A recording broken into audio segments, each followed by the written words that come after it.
হজরতুল আল্লাম শহীদ মরহুম আল্লামা দেলোয়ার হোসেন সাঈদী রহিমাহুল্লাহ, ওনার স্মৃতি বিজড়িত আজকের এই ঐতিহাসিক প্যারেড ময়দানের তাফসিরুল কোরআনের প্রোগ্রামে সব আছে।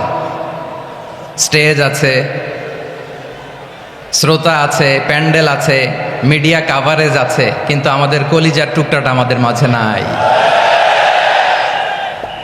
আজকের এই প্রোগ্রামে আলোচক হয়ে এই চেয়ারে আমি না বসে ওই শ্রোতাদের কাতারে বসে যদি আমাদের আল্লামার নুরানি চেহারার দিকে তাকিয়ে ওয়াজ শুনতে পারতাম, আমাদের হৃদয়টা ঠান্ডা হয়ে যেত, আমাদের তৃষ্ণার্ত হৃদয় শান্ত হতো। সব আজকে আছে, কি যেন নাই, ঠিক কিনা বলেন? আল্লাহ তাআলা প্রতি 100 বছরে একজন মুজাদ্দিদ পাঠায়, প্রতি 100 বছরে একজন মুজাদ্দিদ, যিনি সমাজকে সংস্কার করেন। আল্লামা দেলোয়ার হোসেন সাঈদী রহিমাহুল্লাহ ছিলেন তেমন একজন মুজাদ্দিদ। চিৎকার করে বলেন ঠিক কিনা? উনি শিরক বিদআতের আস্তানাকে তছনছ করে দিয়েছেন, তাওহীদের বাণীকে সমুন্নত করেছেন, গণমানুষের কাছে তাফসিরুল কোরআনকে জনপ্রিয় করেছেন।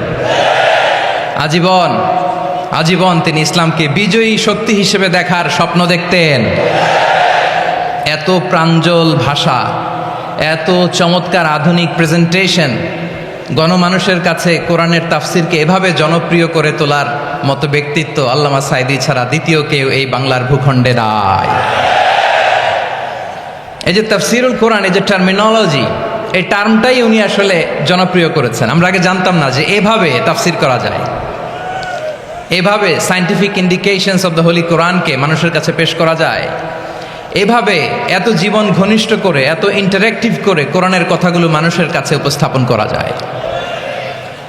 উনি অন্যায়ের বিরুদ্ধে সবসময় সোচ্চার ছিলেন, প্রতিবাদী কণ্ঠস্বর ছিলেন। ওনার আলোচনা শুনলে দেহের রক্ত টকবক করে ফুটতে থাকতো। আল্লাহু আকবার, আল্লাহু আকবার, আল্লাহু আকবার। He was a strong mouthpiece of Islamic revivalism. Islamic জাগরণের স্ট্রং মাউথপিস ছিলেন আল্লামা সাঈদী রাহিমাহুল্লাহ। অনেক দোয়া পেয়েছেন, আমরা পড়েছি, এমন জীবন তুমি করিবে গঠন, মরণে হাসিবে তুমি, কাঁদিবে ভুবন। গোটা বিশ্বকে তিনি কাঁদিয়েছেন। আল্লামা যখন ইন্তেকাল করলেন, আমি তখন মালয়েশিয়া থেকে যুক্তরাষ্ট্রে একটা কনফারেন্সে যোগ দিতে যাচ্ছি, কাতার এয়ারলাইন্সে। মালয়েশিয়া থেকে দোহাতে নামলাম। দোহায় যখন আমার ট্রানজিট, তখন শুনতে পেলাম যে আল্লামা বিদায় নিয়েছেন। সোশ্যাল মিডিয়ায় শুনে বিশ্বাস করতে পারলাম না। মুহূর্তের মধ্যেই মাসুদ সাঈদী ভাইকে মেসেজ করলাম, উনি কোনো উত্তর দিতে পারলেন না। মাসুদ ভাইয়ের সাথে যখন কোলাকুলি করি, আমাদের শামীম ভাইয়ের সাথে যখন কোলাকুলি করি, মনে হচ্ছে আল্লামা সাঈদীর ঘ্রাণ পাই। শরীরটা লিটারালি কাঁপছিল, নিজেকে মানাতে পারছিলাম না, বিশ্বাস করতে পারছিলাম যে আসলে আল্লামা বিদায় নিয়েছেন। ইন দ্য মিন টাইম আমার সেকেন্ড ফ্লাইট, দোহা টু নিউ ইয়র্ক, 12 ঘন্টার ফ্লাইটে উঠলাম। ইন্টারনেট থেকে বিচ্ছিন্ন হলাম। নামার পরে শুনলাম আল্লাহু আকবার, যেখানে ওনাকে কবরস্থ করার কথা ছিল সেখানেও কবর দিতে দেয়া হয় নাই। ছবিগুলো দেখতে লাগলাম, হাসিমাখা মুখ, হাসিমাখা নিথর দেহটা, মরণে হাসিবে তুমি, কাঁদিবে ভুবন। From east to west, from north to south, the entire globe, গোটা বিশ্ব ওনার জন্য কেঁদেছে, গোটা বিশ্ব কেঁদেছে। কাবার গিলাফ ধরে ধরে মানুষ চিৎকার করেছে। এর চেয়ে শ্রেষ্ঠ মৃত্যুকার হতে পারে? আমাদের আল্লামার আর কি পাওয়ার ছিল বলেন? আর কি পাওয়ার ছিল? কুল্লু নাফসিন যায়িকাতুল মাউত, যারাই দুনিয়াতে আসবে তারা ইন্তেকাল করবে, এটা আমরা মেনে নেই, এটা আমরা জানি। কিন্তু অবাক করা বিষয় হচ্ছে, আমরা আজও জানি না আমাদের আল্লামার মৃত্যু কি স্বাভাবিক হয়েছে নাকি এটা পরিকল্পিত মেডিকেল কিলিং ছিল। এটা যে পরিকল্পিত মেডিকেল কিলিং ছিল, এটা ধারণা করার পেছনে অনেক কারণ আছে। তিনি আধিপত্যবাদের বিরুদ্ধে সোচ্চার ছিলেন, ফ্যাসিবাদের বিরুদ্ধে সোচ্চার ছিলেন, রাজনৈতিক প্রতিহিংসার শিকার ছিলেন। এজন্য এটা মেডিকেল কিলিং হতে পারে, এ ধারণা আমরা করতেই পারি। আওয়াজ করে বলেন ঠিক কি না? যেই সময়টা আমরা কাটাচ্ছি, এত সুন্দর সময় বাংলাদেশ আর পাবে না। আমাদের জন্মের পর থেকে এরকম চমৎকার সময় আমরা পাই নাই। এটাই আসল সময়। আমরা ইন্টারিম গভর্নমেন্টের কাছে দাবি জানাই, উচ্চতর তদন্ত কমিটি করে এটা কি হত্যাকাণ্ড ছিল নাকি স্বাভাবিক মৃত্যু ছিল, এই রিপোর্ট গণমানুষের কাছে প্রচার করে জানাতে হবে। এই দাবির সাথে কি সবাই আপনারা একমত? কারা কারা একমত হাত তুলে দেখান।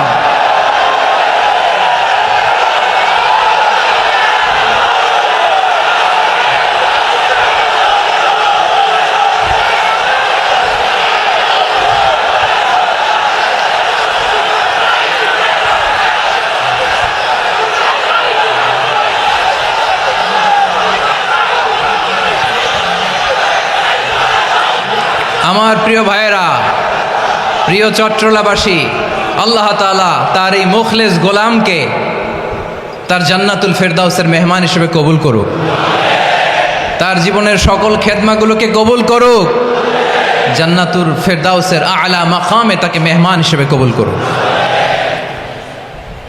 আল্লামা শহীদ দেলোয়ার হোসেন সাঈদ রাহিমাহুল্লাহ, উনি ছাড়াও এই ঐতিহাসিক ময়দানে কথা বলেছেন আল্লামা লুৎফুর রহমান রাহিমাহুল্লাহ, চলে গিয়েছেন আমাদেরকে ছেড়ে। তিনি বলতেন, ইনশাল্লাহ মিজান আবার আসবে। হুজুর আমি তো আসলাম, আপনি তো আমাদেরকে ছেড়ে চলে গেলেন। আল্লাহু আকবার, আল্লাহু আকবার, আল্লাহু আকবার।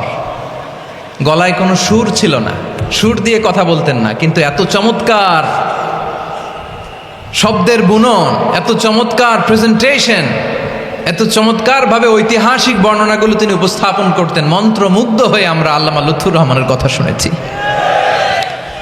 আমরা হযরতুল আল্লাম লুৎফুর রহমান রাহিমাহুল্লাহর জন্য এই বিশাল ময়দান থেকে দোয়া করছি, আল্লাহ তাআলা তুমি তোমার এই খাদেমকে জান্নাতের মেহমান হিসেবে কবুল করে নাও। আরো অনেক আল্লামারা এখানে কথা বলেছেন, বিশেষ করে বাইতুল শরফের মরহুম পীর সাহেব হুজুর থেকে শুরু করে আরো যারা যারা তারকাতুল্য ওলামায়ে কেরাম এই চট্টগ্রামের ময়দানে কথা বলেছেন, আলো ছড়িয়েছেন। আমরা এই লক্ষ লক্ষ তাওহীদি জনতাকে নিয়ে তাদের জন্য দোয়া করছি, আল্লাহ তাআলা ওনাদের জীবনের সকল ভুল ত্রুটি ক্ষমা করে দিয়ে তাদেরকে জান্নাতুল ফেরদাউসের মেহমান বানিয়ে নিক। আমরা এই ঐতিহাসিক প্যারেড ময়দানের প্রোগ্রাম থেকে স্মরণ করতে চাই 24-এর ছাত্র নাগরিক অভ্যুত্থানে আমার যে সমস্ত ছাত্র নাগরিক ভাইয়েরা দেহের তাজা রক্ত বিলি দিয়ে নতুন বাংলাদেশ আমাদেরকে উপহার দিয়েছে। বিশেষ করে আপনাদের এই চট্টগ্রামের শহীদ ফয়সাল, শহীদ ওয়াসিম সহ সকল শহীদকে আল্লাহ তাআলা কবুল করুক। আমরা সবাই পড়ি আমিন। প্রিয় ভাইয়েরা, আমি নগণ্য একজন কোরআনের ছাত্র, এত বিশাল মঞ্চে এত বড় প্ল্যাটফর্মে কথা বলা আমার জন্য সাজে না। তারপরও আমাদের মুরব্বীরা আমাদের ডানে বায়ে বসে আছেন, ওনাদের আদেশক্রমে, ওনাদের অনুমতিক্রমে কিছু কথা আজকের এই ঐতিহাসিক প্রোগ্রামে আপনাদের সামনে উপস্থাপন করার চেষ্টা করব। ওমা তৌফিক ইল্লা বিল্লাহ। প্রিয় ভাইয়েরা, 5 দিন ব্যাপী এই তাফসিরুল কোরআনের প্রোগ্রামে অনেক ওলামা হযরত কথা বলেছেন। যারা কোরআন সুন্নাহ থেকে আমাদেরকে কোরআনের কথাগুলো শোনালেন, আমরা যেন সেগুলো আমল করতে পারি, আল্লাহ আমাদেরকে তৌফিক দান করুক। শুরুতে আমাদের নিয়তটাকে খালেস করে নেওয়া দরকার। এই যে গ্যাদারিং, এই যে হিউজ শোডাউন, এগুলো যদি আমাদের নিজেদেরকে পরিবর্তন না করে তাহলে এতে কোনো লাভ নাই। জোরে বলেন ঠিক কিনা? এই প্রোগ্রাম যদি আমাদের জীবনকে পরিবর্তন করে, আমাদের চিন্তার ডিএনএকে চেঞ্জ করে দেয়, তাহলেই চট্টগ্রামের প্যারেড ময়দান সার্থক। আসুন আমরা চিন্তাকে খালেস করে নেই। আমরা সবাই নিয়ত করি যে যতটুকু কথা আমরা কোরআনের আলোকে শুনবো, আমলের নিয়তে শুনবো ইনশাআল্লাহ। বলেন সবাই। আপনারা সবাই ঠিকঠাক আছেন তো? কখন আসছেন আপনারা? সবাই আসছেন কখন? সকালে, কেউ দুপুরে, 9টায়? আল্লাহ আল্লাহ আল্লাহ। দুপুরের খাবার খাওয়ার সুযোগ হয়েছিল? খান নাই? রোজা রাখছেন? আহা, আমি কি দিয়ে বিদায় দেব আমার এই ভাইগুলোরে? আল্লাহ তুমি আমার ভাইগুলোরে কবুল করো। ইসলামের পক্ষের এই গণজোয়ারকে আগামীর বাংলাদেশের ইসলামের জন্য তুমি কবুল করো। যেই ভালোবাসা ইসলামের জন্য হয়, যেই গণজোয়ার কোরআনের জন্য হয়, পৃথিবীর কোনো শক্তি দিয়ে সেটাকে আটকানো যায় না। জোরে বলেন ঠিক কিনা? এজন্য গ্রাজুয়ালি, সিস্টেম্যাটিক্যালি, মেথোডোলজিক্যালি আমাদেরকে আগাতে হবে, শুধু আবেগ দিয়ে নয়। বিবেকেরও দরকার আছে না নাই? প্রিয় ভাইয়েরা, আসুন, আমাদের কথা অনেক বেশি, সময় অনেক কম। আমরা আর কাল বিলম্ব না করে মহাবিশ্বয় মহাগ্রন্থ আল কোরআন আল কারীম থেকে কিছু কথা শুনি। আমি যেই টপিকটা নিয়ে আজকের এই ঐতিহাসিক চট্টগ্রামের প্যারেড ময়দানের তাফসিরুল কোরআন প্রোগ্রামে আলোচনা করব সেটা হচ্ছে সূরাতু আন-নাহলের 90 নম্বর আয়াত নিয়ে কিছু কথা আমরা উপস্থাপন করবার চেষ্টা করব ইনশাআল্লাহ। আমার খুতবার শুরুতেই আপনারা মোটামুটি আন্দাজ করে ফেলেছেন যে আমি কি নিয়ে আলোচনা করব, কারণ যে আয়াতটি আমি তেলাওয়াত করেছি এই আয়াতটি প্রায়শই এই ভূখণ্ডে, এই বাংলাদেশে জুমার দিনে খতিব সাহেবরা দ্বিতীয় খুতবা শেষের দিকে পড়ে না?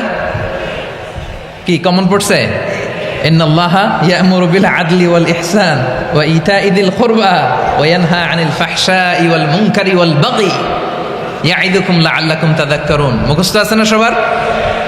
আসুন আমরা এই আয়াতের সরল অর্থ, এর মর্মবাণী, এর সংক্ষিপ্ত তাফসীর সবাই মিলে আজকের এই প্রোগ্রাম থেকে উদ্ধার করার চেষ্টা করি। আপনারা মনোযোগী আছেন তো? ইনশাআল্লাহ। এই আয়াতটা অনেক কম্প্রিহেন্সিভ একটা আয়াত। সাইয়েদনা আব্দুল্লাহ ইবনে মাসউদ রাদিয়াল্লাহু তাআলা আনহু উনি বলেছেন, ইন্নাহা মিন আজমাই আয়াতিল কুরআন, এটা কোরআনের সবচেয়ে জামে মানে আয়াত। যদিও ছোট্ট আয়াত, অল্প কিছু কথামালা, কিন্তু তিনি বলতেন এটা কোরআনের সবচাইতে জামে মানে সবচেয়ে কম্প্রিহেন্সিভ একটা আয়াত, যেখানে কথা কম, শব্দ কম, কিন্তু এটার দোতনা, এটার আবেদন, এটার মিনিং অনেক বেশি। সুবহানাল্লাহ। এই আয়াতে আল্লাহ তাআলা বেসিকলি আমাদেরকে 3টা বিষয়ে আদেশ করেছেন আর 3টা বিষয়ে বারণ করেছেন, মানে নিষেধ করেছেন। আওয়াজ করে বলুন, আদেশ করেছেন কয়টা? প্রিয় চট্টলার ভাইয়েরা, আমার মতো এই যে 3 আঙ্গুল উঁচু করে বলেন, আদেশ করেছেন কয়টা? আবার নিষেধও কয়টা? মানবো তো আমরা ইনশাআল্লাহ? বলেন সবাই। 3 do's and 3 don'ts, do's and don'ts, 3টা আদেশ, 3টা নিষেধ। এই 3টা আদেশ আর 3টা নিষেধের ভেতরে আল্লাহ তাআলা গোটা ইসলামী শরিয়ার মূল নির্যাসকে ঢুকিয়ে দিয়েছেন। সুবহানাল্লাহ। এই ছোট্ট একটা আয়াতে গোটা ইসলামী শরিয়ার, the gist, the cream of the creams, গোটা ইসলামী শরিয়ার মূল নির্যাসকে আল্লাহ ঢুকিয়ে দিয়েছেন। 3টা আদেশ আর 3টা নিষেধ। আসুন আমরা সরাসরি কোরআন থেকে শুনি, সবাই পড়ুন। আউযু বিল্লাহি মিনাশ শাইতানির রাজীম। বিসমিল্লাহির রহমানির রহিম। ইন্নাল্লাহা ইয়া'মুরু বিল আদলি ওয়াল ইহসানি ওয়া ইতা'i যিল কুরবা ওয়া ইয়ানহা আনিল ফাহশাই ওয়াল মুনকারি ওয়াল বাগি ইয়া'ইযুকুম লা'আল্লাকুম তাযাক্কারুন।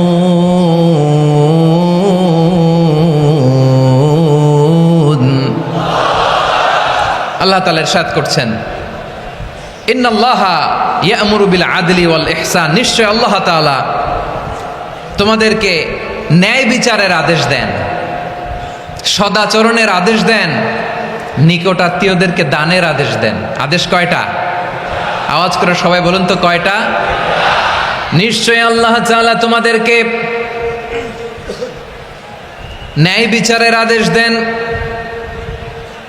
সদাচরণের আদেশ দেন, তিনি তোমাদের নিকটাত্মীয়দেরকে দানের আদেশ দেন, আর তিনি তোমাদেরকে অশ্লীলতা থেকে নিষেধ করেন, মন্দ কাজ থেকে নিষেধ করেন, অবাধ্যতা সীমা লঙ্ঘন থেকে নিষেধ করেন। তিনি তোমাদেরকে উপদেশ দেন যাতে তোমরা শিক্ষা গ্রহণ করো। সুবহানাল্লাহ। উপদেশ দিচ্ছে স্বয়ংকে। 3টা জিনিসের আদেশ। ইয়া'মুরু বিল আদল, সুবিচার, ন্যায় বিচারের আদেশ তিনি দেন। ইহসানের আদেশ দেন, যাতে আমরা ইহসান করি, একে অপরের প্রতি সুবিচার করি, মহানুভবতা দেখায়, অনুগ্রহ দেখায়, আর নিকট আত্মীয়দেরকে যেন আমরা দান করি। এই 3টা আদেশ তিনি দিয়েছেন। আর কোন 3টা জিনিস থেকে তিনি বারণ করেছেন? অশ্লীলতা, ফাহশা, মুনকার, মানে সব মন্দ আর অসৎ কাজ, এগুলো থেকে তিনি আমাদেরকে বারণ করেন। ওয়াল বাগি, অবাধ্যতা, সীমা লঙ্ঘন, এই 3টা কাজ থেকে তিনি আমাদেরকে বারণ করেন। তিনি আমাদেরকে উপদেশ দেন, স্বয়ং আল্লাহ তাআলা আমাদেরকে উপদেশ দেন যাতে করে আমরা শিক্ষা গ্রহণ করি। সুবহানাল্লাহ পড়ে। তাহলে আসুন আমরা ধরে ধরে একটা একটা করে সামনের দিকে আগাই। আল্লাহ তাআলা প্রথমে আমাদেরকে আদেশ দিয়েছেন আদালের, ইন্নাল্লাহা ইয়া'মুরু বিল আদল। আওয়াজ করে বলুন আল আদাল। সবাই পড়ুন আল আদাল। আমরা উর্দু জানি, হিন্দি জানি, অনেকে ইংরেজিও জানি, কিন্তু আরবি শব্দগুলো আমাদের মুখ দিয়ে বেরোতে চায় না। আওয়াজ করে বলুন আল আদাল। মাশাআল্লাহ, ইন্নাল্লাহা ইয়া'মুরু বিল আদল। আল্লাহ তাআলা আমাদেরকে আদলের আদেশ দেন। আদল অনেকে না বুঝলেও আদালত শব্দটা বুঝবেন। আদালত, আদালত, আদালত বুঝেন না? যেখানে বিচার কার্যের ফয়সালা করা হয়, কোর্ট কাচারি আদালত, এটা তো ভেরি কমন। এটা শুনছেন না সবাই? আদালত, যেখানে ন্যায় বিচার হবে, সুশাসন হবে।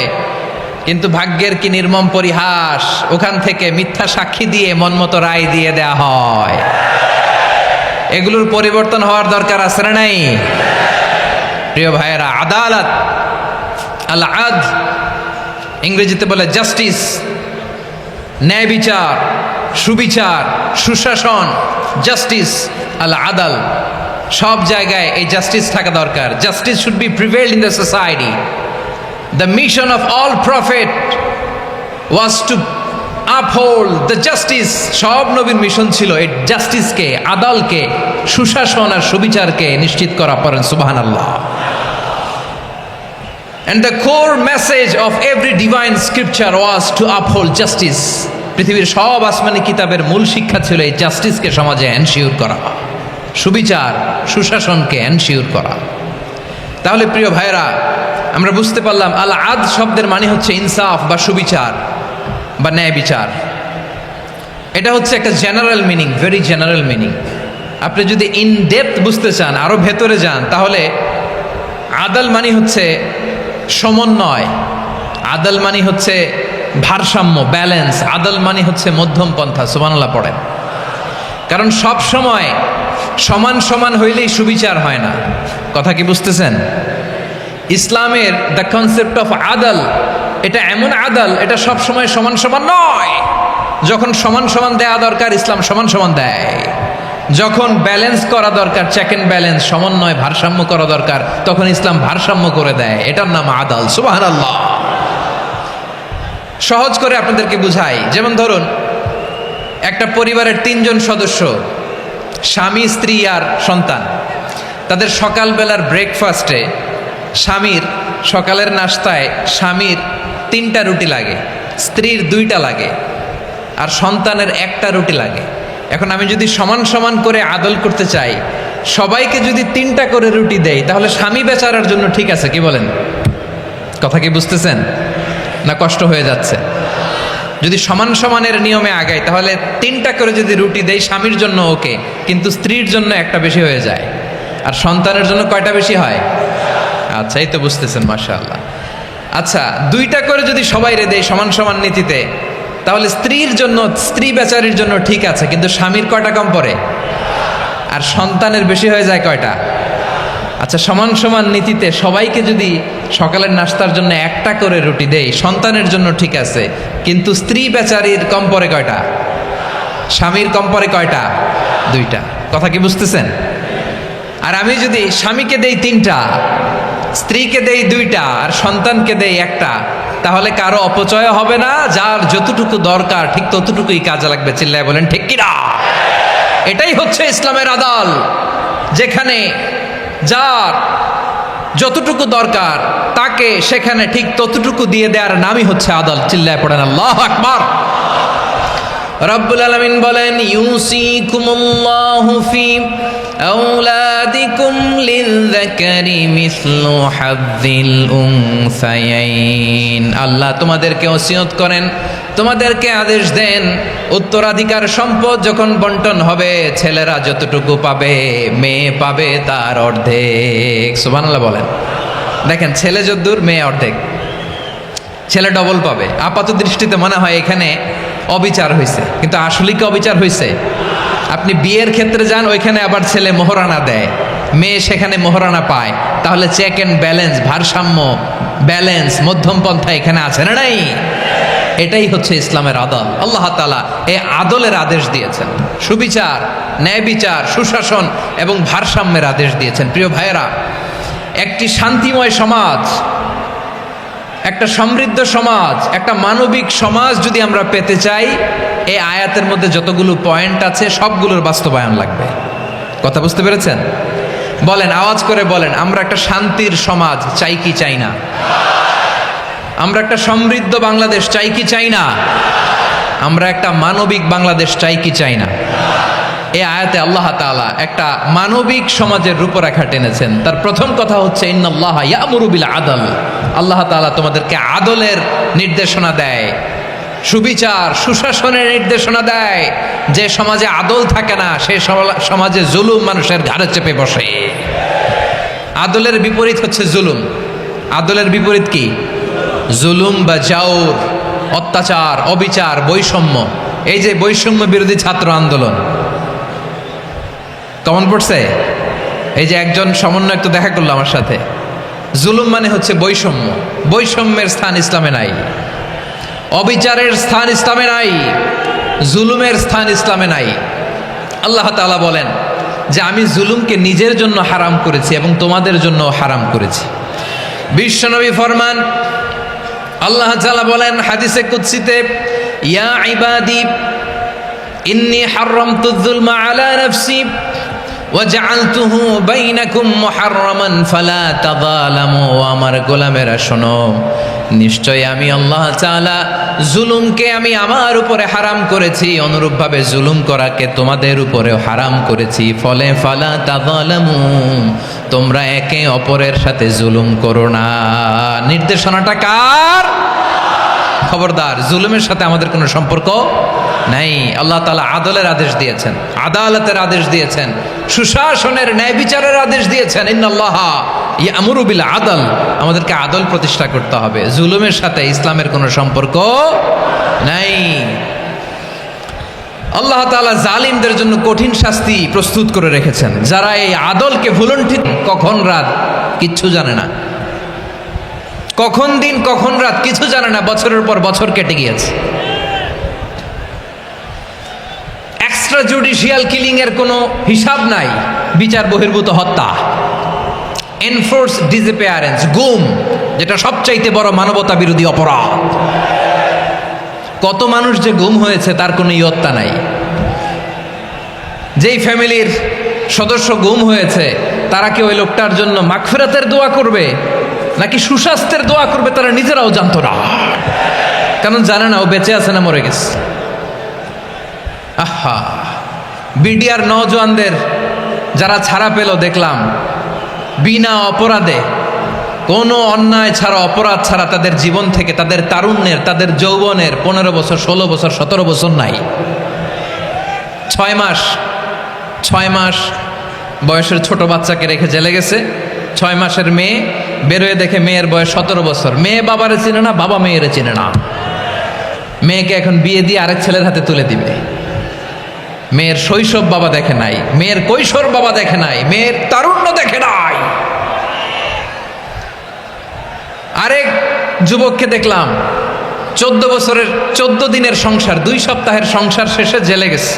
কত যুবকের যে স্ত্রী চলে গিয়েছে ফ্যামিলি ছেড়ে, কারণ জানে না তো কবে আসবে, কি হবে, কেউ জানতো না।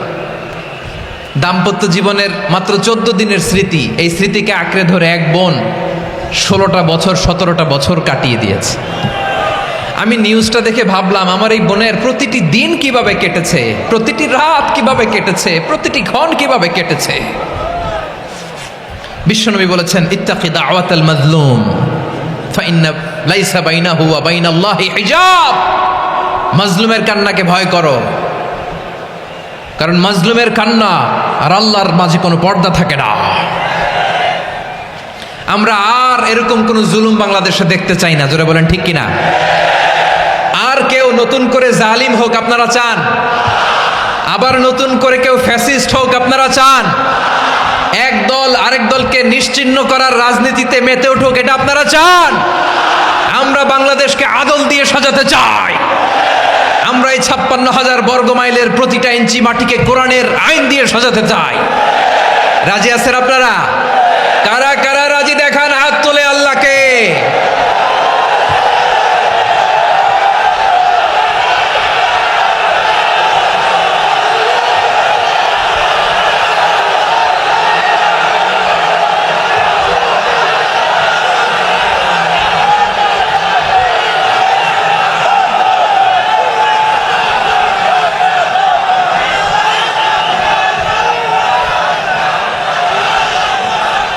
বসুন।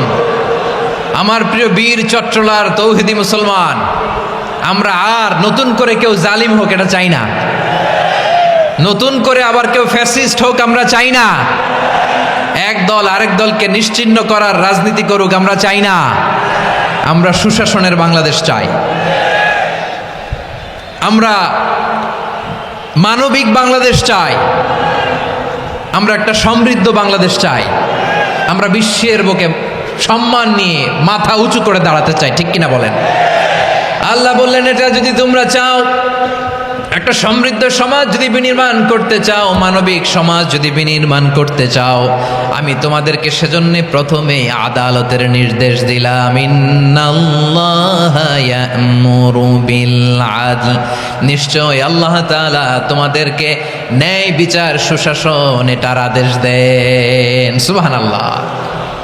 আদাল, ন্যায় বিচারের আদেশ আল্লাহ তাআলা কোরআনের বিভিন্ন আয়াতে দিয়েছেন। আল্লাহ তাআলা বলছেন, ইন্নাল্লাহা ইয়া'মুরুকুম আন তুআদ্দুল আমানাতি ইলা আহলিহা ওয়া ইযা হাকামতুম বাইনান নাসি আন তাহকুমু বিল আদল ইন্নাল্লাহা নি'ম্মা ইয়া'iযুকুম বিহি ইন্নাল্লাহা কানা সামিআন বাসীরা। আল্লাহ তাআলা বললেন, আল্লাহ আদেশ দিচ্ছেন, যে ব্যক্তি আমানতের হকদার তার হাতে তোমরা আমানত পৌঁছে দাও, আর যখন তোমরা বিচার কার্য করবে, বিচার ফয়সালা করবে, আদালতের সাথে করো। সুবহানাল্লাহ বলেন। ওয়াইদা হাকামতুম বাইনান নাসি আন তাহকুমু বিল আদল, আদালতের সাথে করবা। আল্লাহ তাআলা বলেন, যারা জাজ হবে, বিচারক হবে, তাদের যদি বাদী বিবাদীর কারো সাথে শত্রুতা থাকে, কারো সাথে যদি কোনো ধরনের রেষারেষি থাকে, আল্লাহ বলেন বিচার কার্য করতে যে ওই শত্রুতা রেষারেষির কারণে আদালতের বাইরে যে অবিচার করে বিচার করো না। ওয়ালা ইয়াজরিমান্নাকুম শানাআনু কওমিন আলা আল্লা তা'দিলু ই'দিলু হুয়া আকরাবু লিত্তাকওয়া ওয়াত্তাকুল্লাহা ইন্নাল্লাহা খাবীরুম বিমা তা'মালুন। খবরদার কোন জাতির প্রতি, কোন গোষ্ঠীর প্রতি, কোন গোত্রের প্রতি আক্রোশ যেন তোমাদেরকে ন্যায় বিচার থেকে দূরে সরিয়ে না দেয়, বরং আমি আল্লাহর আদেশ হলো ই'দিলু, তোমরা আদল করো, ন্যায় বিচার করো, সুবিচার করো, সুশাসন প্রতিষ্ঠা করো। হুয়া আকরাবু লিত্তাকওয়া, এটাই তাকওয়ার সবচেয়ে কাছাকাছি। সুবহানাল্লাহ বলেন। কোরআনের বিভিন্ন আয়াতে আল্লাহ তাআলা স্পেসিফিকলি ধরে ধরে বিচার করার সময় আমরা যেন আদাল করি সেটা বলেছেন। কোরআনের কোন কোন জায়গায় আল্লাহ তাআলা এই আল আদল শব্দটা ব্যবহার করেছেন। আবার একই জিনিস ইনসাফ, সুবিচার, সুশাসন, ন্যায় বিচার, ন্যায় পরায়ণতা বুঝাতে আল্লাহ তাআলা কখনো কখনো আল কিসত শব্দটা ব্যবহার করেছেন। আওয়াজ করে সবাই বলুন আল কিসত। প্রিয় ভাইয়েরা, সবাই আওয়াজ করে আমার সাথে সাথে বলুন আল কিসত। আল্লাহ তাআলা বলেন, ওয়া ইন হাকামতা ফাহকুম বাইনাহুম বিল কিসতি ইন্নাল্লাহা ইউহিব্বুল মুকসিতিন। যখন তুমি বিচার করবে, বিশ্বনবীকে উদ্দেশ্য করে অ্যাড্রেস করে বললেন, নবী হে, ইহুদিরা কোনো বিষয়ে মীমাংসার জন্য যদি আপনার দরবারে আসে, যদি বিচার করতে হয়, খবরদার অবিচার করবেন না। ফয়সালা যেটা করবেন কিসতের সাথে করবেন, ন্যায় পরায়ণতার সাথে করবেন, কারণ ইন্নাল্লাহা ইউহিব্বুল মুকসিতিন, নিশ্চয় আল্লাহ রাব্বুল ইজ্জাত ন্যায় পরায়ণশীলদেরকে বড্ড ভালোবাসেন। সুবহানাল্লাহ বলেন। ন্যায় পরায়ণ লোকদেরকে আল্লাহ তাআলা বড্ড ভালোবাসেন। অন্য আয়াতে আল্লাহ তাআলা বলছেন, وَنَضَعُ الْمَوَازِينَ الْقِسْطَ لِيَوْمِ الْقِيَامَةِ فَلَا تُظْلَمُ نَفْسٌ شَيْئًا। আমি কিয়ামতের দিন ন্যায় পরায়ণতার মানদণ্ড স্থাপন করব, যেটাকে আমরা মিজানের পাল্লা বলি। আল্লাহ বলেন, ন্যায় বিচারের মানদণ্ড কিয়ামতের ময়দানে আমি আল্লাহ স্থাপন করব। সেদিন কারো প্রতি বিন্দু পরিমাণ, এক চুল পরিমাণ অবিচার করা হবে না। কোনো বিচার করা হবে না। সেদিন সুশাসন হবে, সুবিচার হবে, ন্যায় পরায়ণতার সাথে বিচার হবে। আওয়াজ করে পড়েন আল্লাহু আকবার। তাহলে প্রিয় ভাইরা, যে তিনটি বিষয়ে আল্লাহ তাআলা আমাদেরকে আদেশ দিয়েছেন, তার প্রথমটা হচ্ছে আদালত, ইনসাফ, সুবিচার, ন্যায় বিচার। এটা আমরা চাই কি চাই না? বিশ্বনবী ন্যায় বিচার, ন্যায় পরায়ণতা, সুশাসন প্রতিষ্ঠিত করেন কি করেন নাই? আপনারা বিশ্বনবীর সিরাত যারা পড়েছেন, আপনি দেখবেন বিশ্বনবীর সিরাতের পরতে পরতে, বাঁকে বাঁকে, সিরাতের বাঁকে বাঁকে এই আদালতের নমুনা মেলে। সুবহানাল্লাহ বলেন। ছোট্ট একটা নমুনা রাসূল সাল্লাল্লাহু আলাইহি ওয়াসাল্লামের আসিরা আল আতেরা থেকে ছোট্ট একটা নমুনা আপনাদের খেদমতে এখানে উপস্থাপন করি। বিশ্বনবী সাল্লাল্লাহু আলাইহি ওয়াসাল্লাম মক্কা বিজয় করলেন ৮ম হিজরিতে। মক্কা বিজয় শেষে তিনি কয়েক সপ্তাহ মক্কাতে অবস্থান করলেন। ইন দ্য মিন টাইম মক্কার একটা ভেরি প্রেস্টিজিয়াস এন্ড ডিগনিফাইড ফ্যামিলির নারী চুরিতে ধরা পড়ল। কিসে ধরা পড়ল? সবাই বলেন কিসে? আমাদের সমাজে আসেনি এটা? আছে? ছোট না বড়? হ্যাঁ, হিসাব করে শেষ করা যায় না। ৩.৫ লাখ কোটি টাকা নাই উন্নয়ন প্রকল্পের নামে। উন্নয়ন প্রকল্পের নামে ৩.৫ লাখ কোটি টাকা নাই। ৩.৫ লাখ কোটি টাকা লিখতে পারবেন আপনি? এক টানে লিখতে পারবেন? বুঝতেছেন কত বড় সংখ্যা? হ্যাঁ, বনু মাখজুমিয়া গোত্রের এক নারী মক্কায় চুরিতে ধরা পড়ল। বলেন তো চুরি করলে বিধান কি? কি কাটতে হবে? চুরির বিধান হলো হাত কেটে দাও। তাও সেটা গোপনে নয়, প্রকাশ্যে জনসম্মুখে হাত কেটে দাও। বনু মাখজুমিয়া গোত্রের নারী যখন চুরিতে ধরা পড়লো, সাহাবারা চিন্তায় পড়ে গেলেন। সবেমাত্র মক্কার লোকেরা কালিমা পড়ে মুসলমান হয়েছে, ইসলামের আইন কানুন তেমন জানে না, ইসলামী শরিয়ার সাথে বেশি পরিচিত নয়।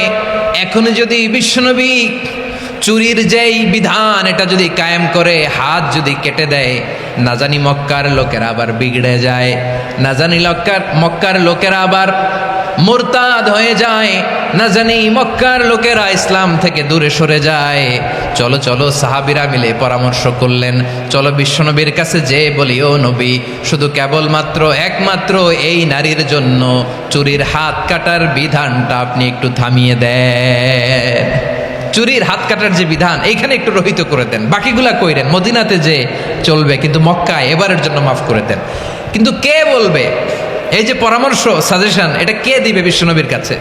সাহাবারা চিন্তায় পড়ে গেলেন।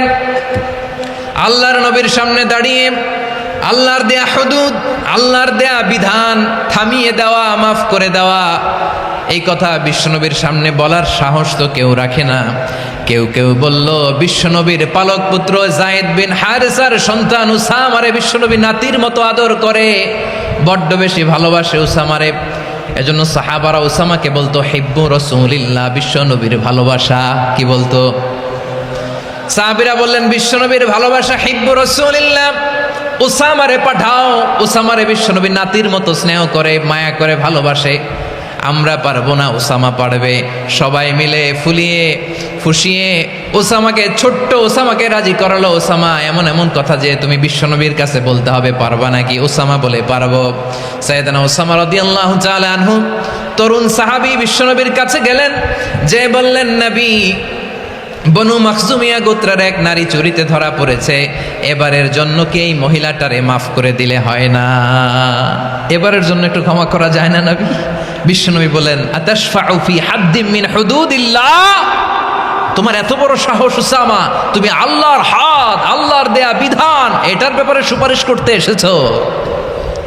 তোমরা কি জানো তোমাদের আগে যত কওম, যত গোত্র, যত জনপদ ধ্বংস হয়েছে তার কারণ ছিল তাদের মধ্যে গরিবরা অন্যায় করলে তারা বিচার করত, আর ধনীরা অন্যায় করলে তারা মাফ করে দিত। খবরদার! ওয়া আইমুল্লাহ লাউ আন্না ফাতিমাতা বিনতি মুহাম্মাদিন সারাকাত লাকাতা মুহাম্মাদুন ইয়াদাহা। বিশ্বনবী বললেন, ওরে ওসামা, বানু মাখজুমিয়ার ওই প্রেস্টিজিয়াস এন্ড ডিগনিফাইড ফ্যামিলির মেয়ে তো দূর কি বাত, অনেক দূরের কথা। জেনে রেখো ওসামা, আমার কলিজার টুকরা নয়নের পুটুলি ফাতেমাও যদি মক্কার জমিনে আজকে এই চুরির দায়ে ধরা পড়তো, আমি বিশ্বনবী মুহাম্মাদুর রাসূলুল্লাহ ধরে ফাতেমার ডান হাতটা কেটে দিতে এক বিলম্ব দেরি করতাম না। ইন্নাল্লাহা ইয়া'মুরু বিল আদল, আমাদেরকে জাস্টিস শিখায়, পশ্চিমারা আমাদেরকে ইনসাফ শিখায়, আমাদেরকে সুশাসন শিখায়। আর ইনসাফ, সুশাসন, ন্যায় বিচার, সুবিচার, জাস্টিস কারে বলে বিশ্বনবীর বায়োগ্রাফি থেকে জেনে নাও। এই ছিল বিষ্ণু ইসা ইসলামের আদালতের নমুনা। আপনি যদি সাইয়েদনা ওমরে ফারুকের জীবনের দিকে তাকান, এমন কঠোর, এমন বীর সেনানী ছিলেন। সাইয়েদনা ওমরে ফারুক যদি রাস্তার এই মাথা দিয়ে হাঁটা শুরু করতেন, শয়তান ওমরে ফারুককে দেখলে ওই রাস্তা রেখে দিয়ে অন্য রাস্তা দিয়ে হাঁটতো। সুবহানাল্লাহ। ওমরে ফারুক রাদিয়াল্লাহু তাআলা আনহু কি পার্সোনালিটি ছিল, কি পার্সোনালিটি। আমাদের এলাকায় ছোট বাচ্চারা রাতে ভাত খেতে চায় না, আমার মেয়েটাও খেতে চায় না। এই এটা দিব, ওইটা দিব, আজকে মাহফিলে আসার সময় বলে দিছে লিস্ট করে এটা এটা আনতে হবে। তো ছোট্ট বাচ্চাদের অনেক বায়না থাকে, ওরা রাতে খেতে চায় না। তো মায়েরা বিভিন্ন ভয় দেখায়, এই বাঘ আসবে, বাঘ আসবে খাও, এই ভূত আসবে, ভূত আসবে খাও। আপনারা কি বলেন চট্টগ্রামে? কি আসবে? হ্যাঁ, ভূত, ভূত, ভূত আসবে, বাঘ আসবে, খাও খাও খাও, তাড়াতাড়ি খাও। তো বাচ্চারা এগুলো শুনে ভয়ে খেতে শুরু করে। মদিনার জমিনেও একই ঘটনা ঘটতো। মদিনার ছোট্ট ছোট্ট সোনামণিরা খেতে চাইতো না। তো মায়েরা বলতো, হা হুয়া ইয়াতি উমর, হা হুয়া ইয়াতি উমর, ওই যে উমর আসতেছে, উমর। ওমরে ফারুকের কথা শুনলে বাচ্চারা একেবারে ঠান্ডা। সুবহানাল্লাহ পড়বেন না? প্রভু তুমি বলেছ রাসূল দেবে না, বলনি দেবে না ওমর, বলনি দেবে না হামজা তারিক, খালিদ বিজয় সমর। প্রভু তুমি বলেছ রাসূল দেবে না, বলনি দেবে না ওমর, বলনি দেবে না হামজা তারিক, খালিদ বিজয় সমর। প্রভু তুমি বলেছ রাসূল দেবে না। আল্লাহু আকবার। ওমরে ফারুক রাদিয়াল্লাহু তাআলা আনহু, ওনার কথা শুনলে গায়ের মধ্যে গুজবাম হয়, গায়ের পশমগুলো দাঁড়িয়ে যায়। সুবহানাল্লাহ বলেন। কি পার্সোনালিটি ছিল, কি ব্যক্তিত্ব ছিল। মুনাফিকরা ওমরে ফারুককে জমের মতো ভয় পেতেন। শয়তান, খুদ শয়তান এই রাস্তা দিয়ে আসলে শয়তান অন্য রাস্তা দিয়ে হাঁটতো। ওমরে ফারুক রাদিয়াল্লাহু তাআলা আনহুর জীবনে যদি দেখেন, তাহলে সেখানে আপনি আদালতের, ইনসাফের, সুশাসনের, জাস্টিসের নমুনা দেখতে পাবেন। কয়টা শুনবেন? সাইয়েদনা ওমরে ফারুকের রাদিয়াল্লাহু তাআলা আনহুর সন্তান আব্দুর রহমান মিশরে মদ খেয়ে মদ্যপ অবস্থায় ধরা পড়েছে।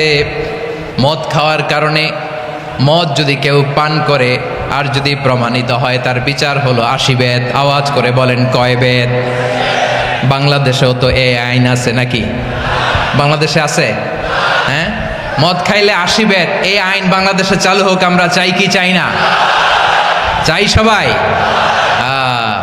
এজন্যই তো ইসলাম ভাল লাগে না। ইসলামকে ভাল লাগে না। ইসলামকে আউট করে রাখতে পারলেই তো এরকম বড় বড় বোতল খাওয়া যায়। একেবারে সহজ, পানির মতো সহজ, হিসাব একেবারে সহজ। ওমরে ফারুক রাদিয়াল্লাহু তাআলা আনহুর ছেলে ভুল করে মদ পান করে ফেলেছিলেন। আব্দুর রহমান, ঘটনা ঘটেছে মিশরে। মিশরের গভর্নর তখন আমর ইবনে আস রাদিয়াল্লাহু তাআলা আনহু। আব্দুর রহমানের ভাই যে গভর্নরকে বলল, গভর্নর যদি একটু দয়া করেন, খলিফার ছেলে আমার ভাই আব্দুর রহমান মদ্যপ অবস্থায় ধরা পড়েছে, জনসম্মুখে যদি আপনি বেত্রাঘাত করেন আমাদের প্রেস্টিজ থাকে না। যদি 80 বেত আপনি মারেন আমার কোনো কথা নাই, কিন্তু ঘরের ভেতরে মারেন। আব্দুর রহমানের ভাইয়ের সুপারিশ শুনে সাইয়েদনা আমর ইবনে আস রাদিয়াল্লাহু তাআলা আনহু রাজি হয়ে গেলেন। ঘরের ভেতরে লোকচক্ষুর আড়ালে 80 বেত তিনি মানলেন। কিন্তু ঘটনাক্রমে এই কথা লুকিয়ে লুকিয়ে ঘরের ভেতরে 80 বেত মারার কথা সাইয়েদনা ওমর ফারুক মদিনা থেকে জানতে পারলেন। মদিনা থেকে তিনি ফরমান জারি করলেন, এই বিচার যেমনটি আমর ইবনে আস আদায় করেছে, এটা প্রকৃতপক্ষে আদায় হয় নাই। আসো সবাই মদিনায় আসো, আমর ইবনে আস মদিনায় আসো, আব্দুর রহমানও আসো, সবাই আসো, জনসম্মুখে এই বিচার কার্যকর করতে হবে। সাইয়েদনা ওমর ফারুক মসজিদে নববীর পিলারের মধ্যে নিজের ছেলেকে বাঁধলেন, আবার জনসম্মুখে 80টা বেত তার গায়ের মধ্যে মারলেন। মাজমুয়ে ফাতাওয়া লিবনি তাইমিয়া রাহিমাহুল্লাহ, উনি এটা নকল করেছেন। এটা সবচেয়ে বিশুদ্ধ মত। আরো অনেক মত আছে, মারা গেছে কবরের উপর, ওগুলো বাদই দিলাম। কেমন খলিফা ছিলেন, কেমন খলিফা! পশ্চিমারা তোমরা জাস্টিস আমাদেরকে শেখাও, ইনসাফ কারে বলে, সুশাসন আমাদেরকে তোমরা শিখাও। ওমরে ফারুক রাদিয়াল্লাহু তাআলা আনহু ওইটাকে, ওই বিচারকে তিনি ধর্তব্য মনে করেন নাই। মদিনাতে এনে আবার জনসম্মুখে আবার 80 বেত মেরেছেন। মিশরে ওমরে ফারুক রাদিয়াল্লাহু তাআলা আনহু আমর ইবনুল আসকে গভর্নর করে পাঠালেন। সেখানে আমর ইবনুল আসের ছেলে একটা প্রতিযোগিতায় রানার আপ হয়েছে। এক মিশরি সেখানে চ্যাম্পিয়ন হয়েছে। রানার আপ বুঝতে পেরেছেন তো? রানার আপ সেকেন্ড হয়েছে, এক মিশরি হয়েছে চ্যাম্পিয়ন প্রথম। কিন্তু গভর্নরের ছেলে ও জিততে পারে নাই। ও রাগে ওই মিশরির গায়ের মধ্যে কয়েকটা লাঠি দিয়ে বাড়ি মেরেছে। মিশরি যে মদিনাতে ওমরে ফারুকের কাছে বিচার দিলেন, আপনার গভর্নরের ছেলে অন্যায়ভাবে আমার গায়ে হাত তুলেছে। সাইয়েদনা ওমরে ফারুক আবার ফরমান জারি করলেন, আসো মদিনাতে আসো। মিশরীকে ডাকলেন। ওই মিশরের গভর্নর আমর ইবনুল আস রাদিয়াল্লাহু তাআলা আনহুকে ডাকলেন, তার ছেলেকেও ডাকলেন। সবাই বসে রইল। আমর ইবনুল আস রাদিয়াল্লাহু তাআলা আনহু মাথা নিচু করে বসে আছেন, লজ্জায় কাচুমাচু। হায় হায়, আজকে আমার ছেলের কারণে আমিরুল মুমিনিন খলিফাতুল মুসলিমিন ওমরে ফারুকের কাছে আমি জনসম্মুখে লজ্জিত হচ্ছি। সাইয়েদনা ওমরে ফারুক বললেন, এই নাও লাঠি। গভর্নরের ছেলে তোমার মাথার মধ্যে যতগুলো বাড়ি মেরেছে, আজকে জনসম্মুখে তুমি অতগুলা বাড়ি মারো। মিশরি বলে, থাক, আপনি যে ডেকে আনছেন সবার সামনে এটা বলছেন, এতেই আমি খুশি। আল্লাহু আকবার! আপনার মহানুভবতা দেখে আমি খুশি, আর অপমানের দরকার নাই। ওমরে ফারুক বলে, না, খবরদার, এই কথা মিশরি তুমি বলো না, মারো, যতগুলা বাড়ি মেরেছে মারো। বাধ্য হয়ে মিশরি আমর ইবনুল আসের সামনে ওনার কলিজার টুকরা সন্তানের মাথার মধ্যে বাড়ি মারতে আরম্ভ করলেন। ঠিক যতগুলা বাড়ি গভর্নরের ছেলে আমর ইবনুল আসের ছেলে মিশরির গায়ে মেরেছিল, মাথায় মেরেছিল, মিশরি গুনে গুনে ততটা মারলেন। এই দৃশ্য দেখে ওমরে ফারুক রেগে মেগে আগুন, রাগের চোটে রাগ সামলাতে না পেরে, আর নিজেকে সামলাতে না পেরে মিশরিরে বললেন, ছেলেরে মারা শেষ হয়ে গেলে এবার বাবার টাক মাথার মধ্যে কয়েকটা বাড়ি মার। রাগের চোটে, আউট অফ অ্যাঙ্গার, রাগের চোটে, যে আমার পাঠানো গভর্নর আমর ইবনুল আস তার ছেলেকে কেন আদব তারবিয়া কেন শিক্ষা দিতে পারে না। ছেলেরে মারা হইলে এবার আমর ইবনুল আসের মাথার মধ্যে দুইটা মারো। এটা রাগে বলেছেন, এটা শাস্তি হিসেবে না। সুবহানাল্লাহ পড়ে। তোমরা আমাদেরকে সুশাসন শিখাও, আমাদেরকে সুশাসন শিখাও। বিশ্বনবী বলেন, আদল এটা যেন তেন বিষয় না, এটা দিয়েই মানবিক সমাজ গড়তে হবে। আল্লাহ তাআলা কিয়ামতের কঠিন ময়দানে, যেদিন স্বামী স্ত্রীকে চিনবে না, স্ত্রী স্বামীকে দেখে পালিয়ে যাবে, বন্ধু বন্ধুরে চিনবে না, পীর সাহেব মুরিদরে চিনবে না, মুরিদ পীর সাহেবরে চিনবে না, দলের কর্মী তার নেতারে চিনবে না, নেতা তার কর্মীরে চিনবে না, বন্ধু বন্ধুরে দেখে পালাবে। এই কঠিন মুহূর্তে সূর্যটা মাথার কাছে চলে আসবে, জমিনটা তামার জমিন হবে। আজকের জমিনের মতো নয়। মানুষ ঘর্মাক্ত, ক্লান্ত, শ্রান্ত মাথার মগজগুলো কানের ছিদ্র আর নাকের ছিদ্র দিয়ে বেয়ে বেয়ে পড়বে।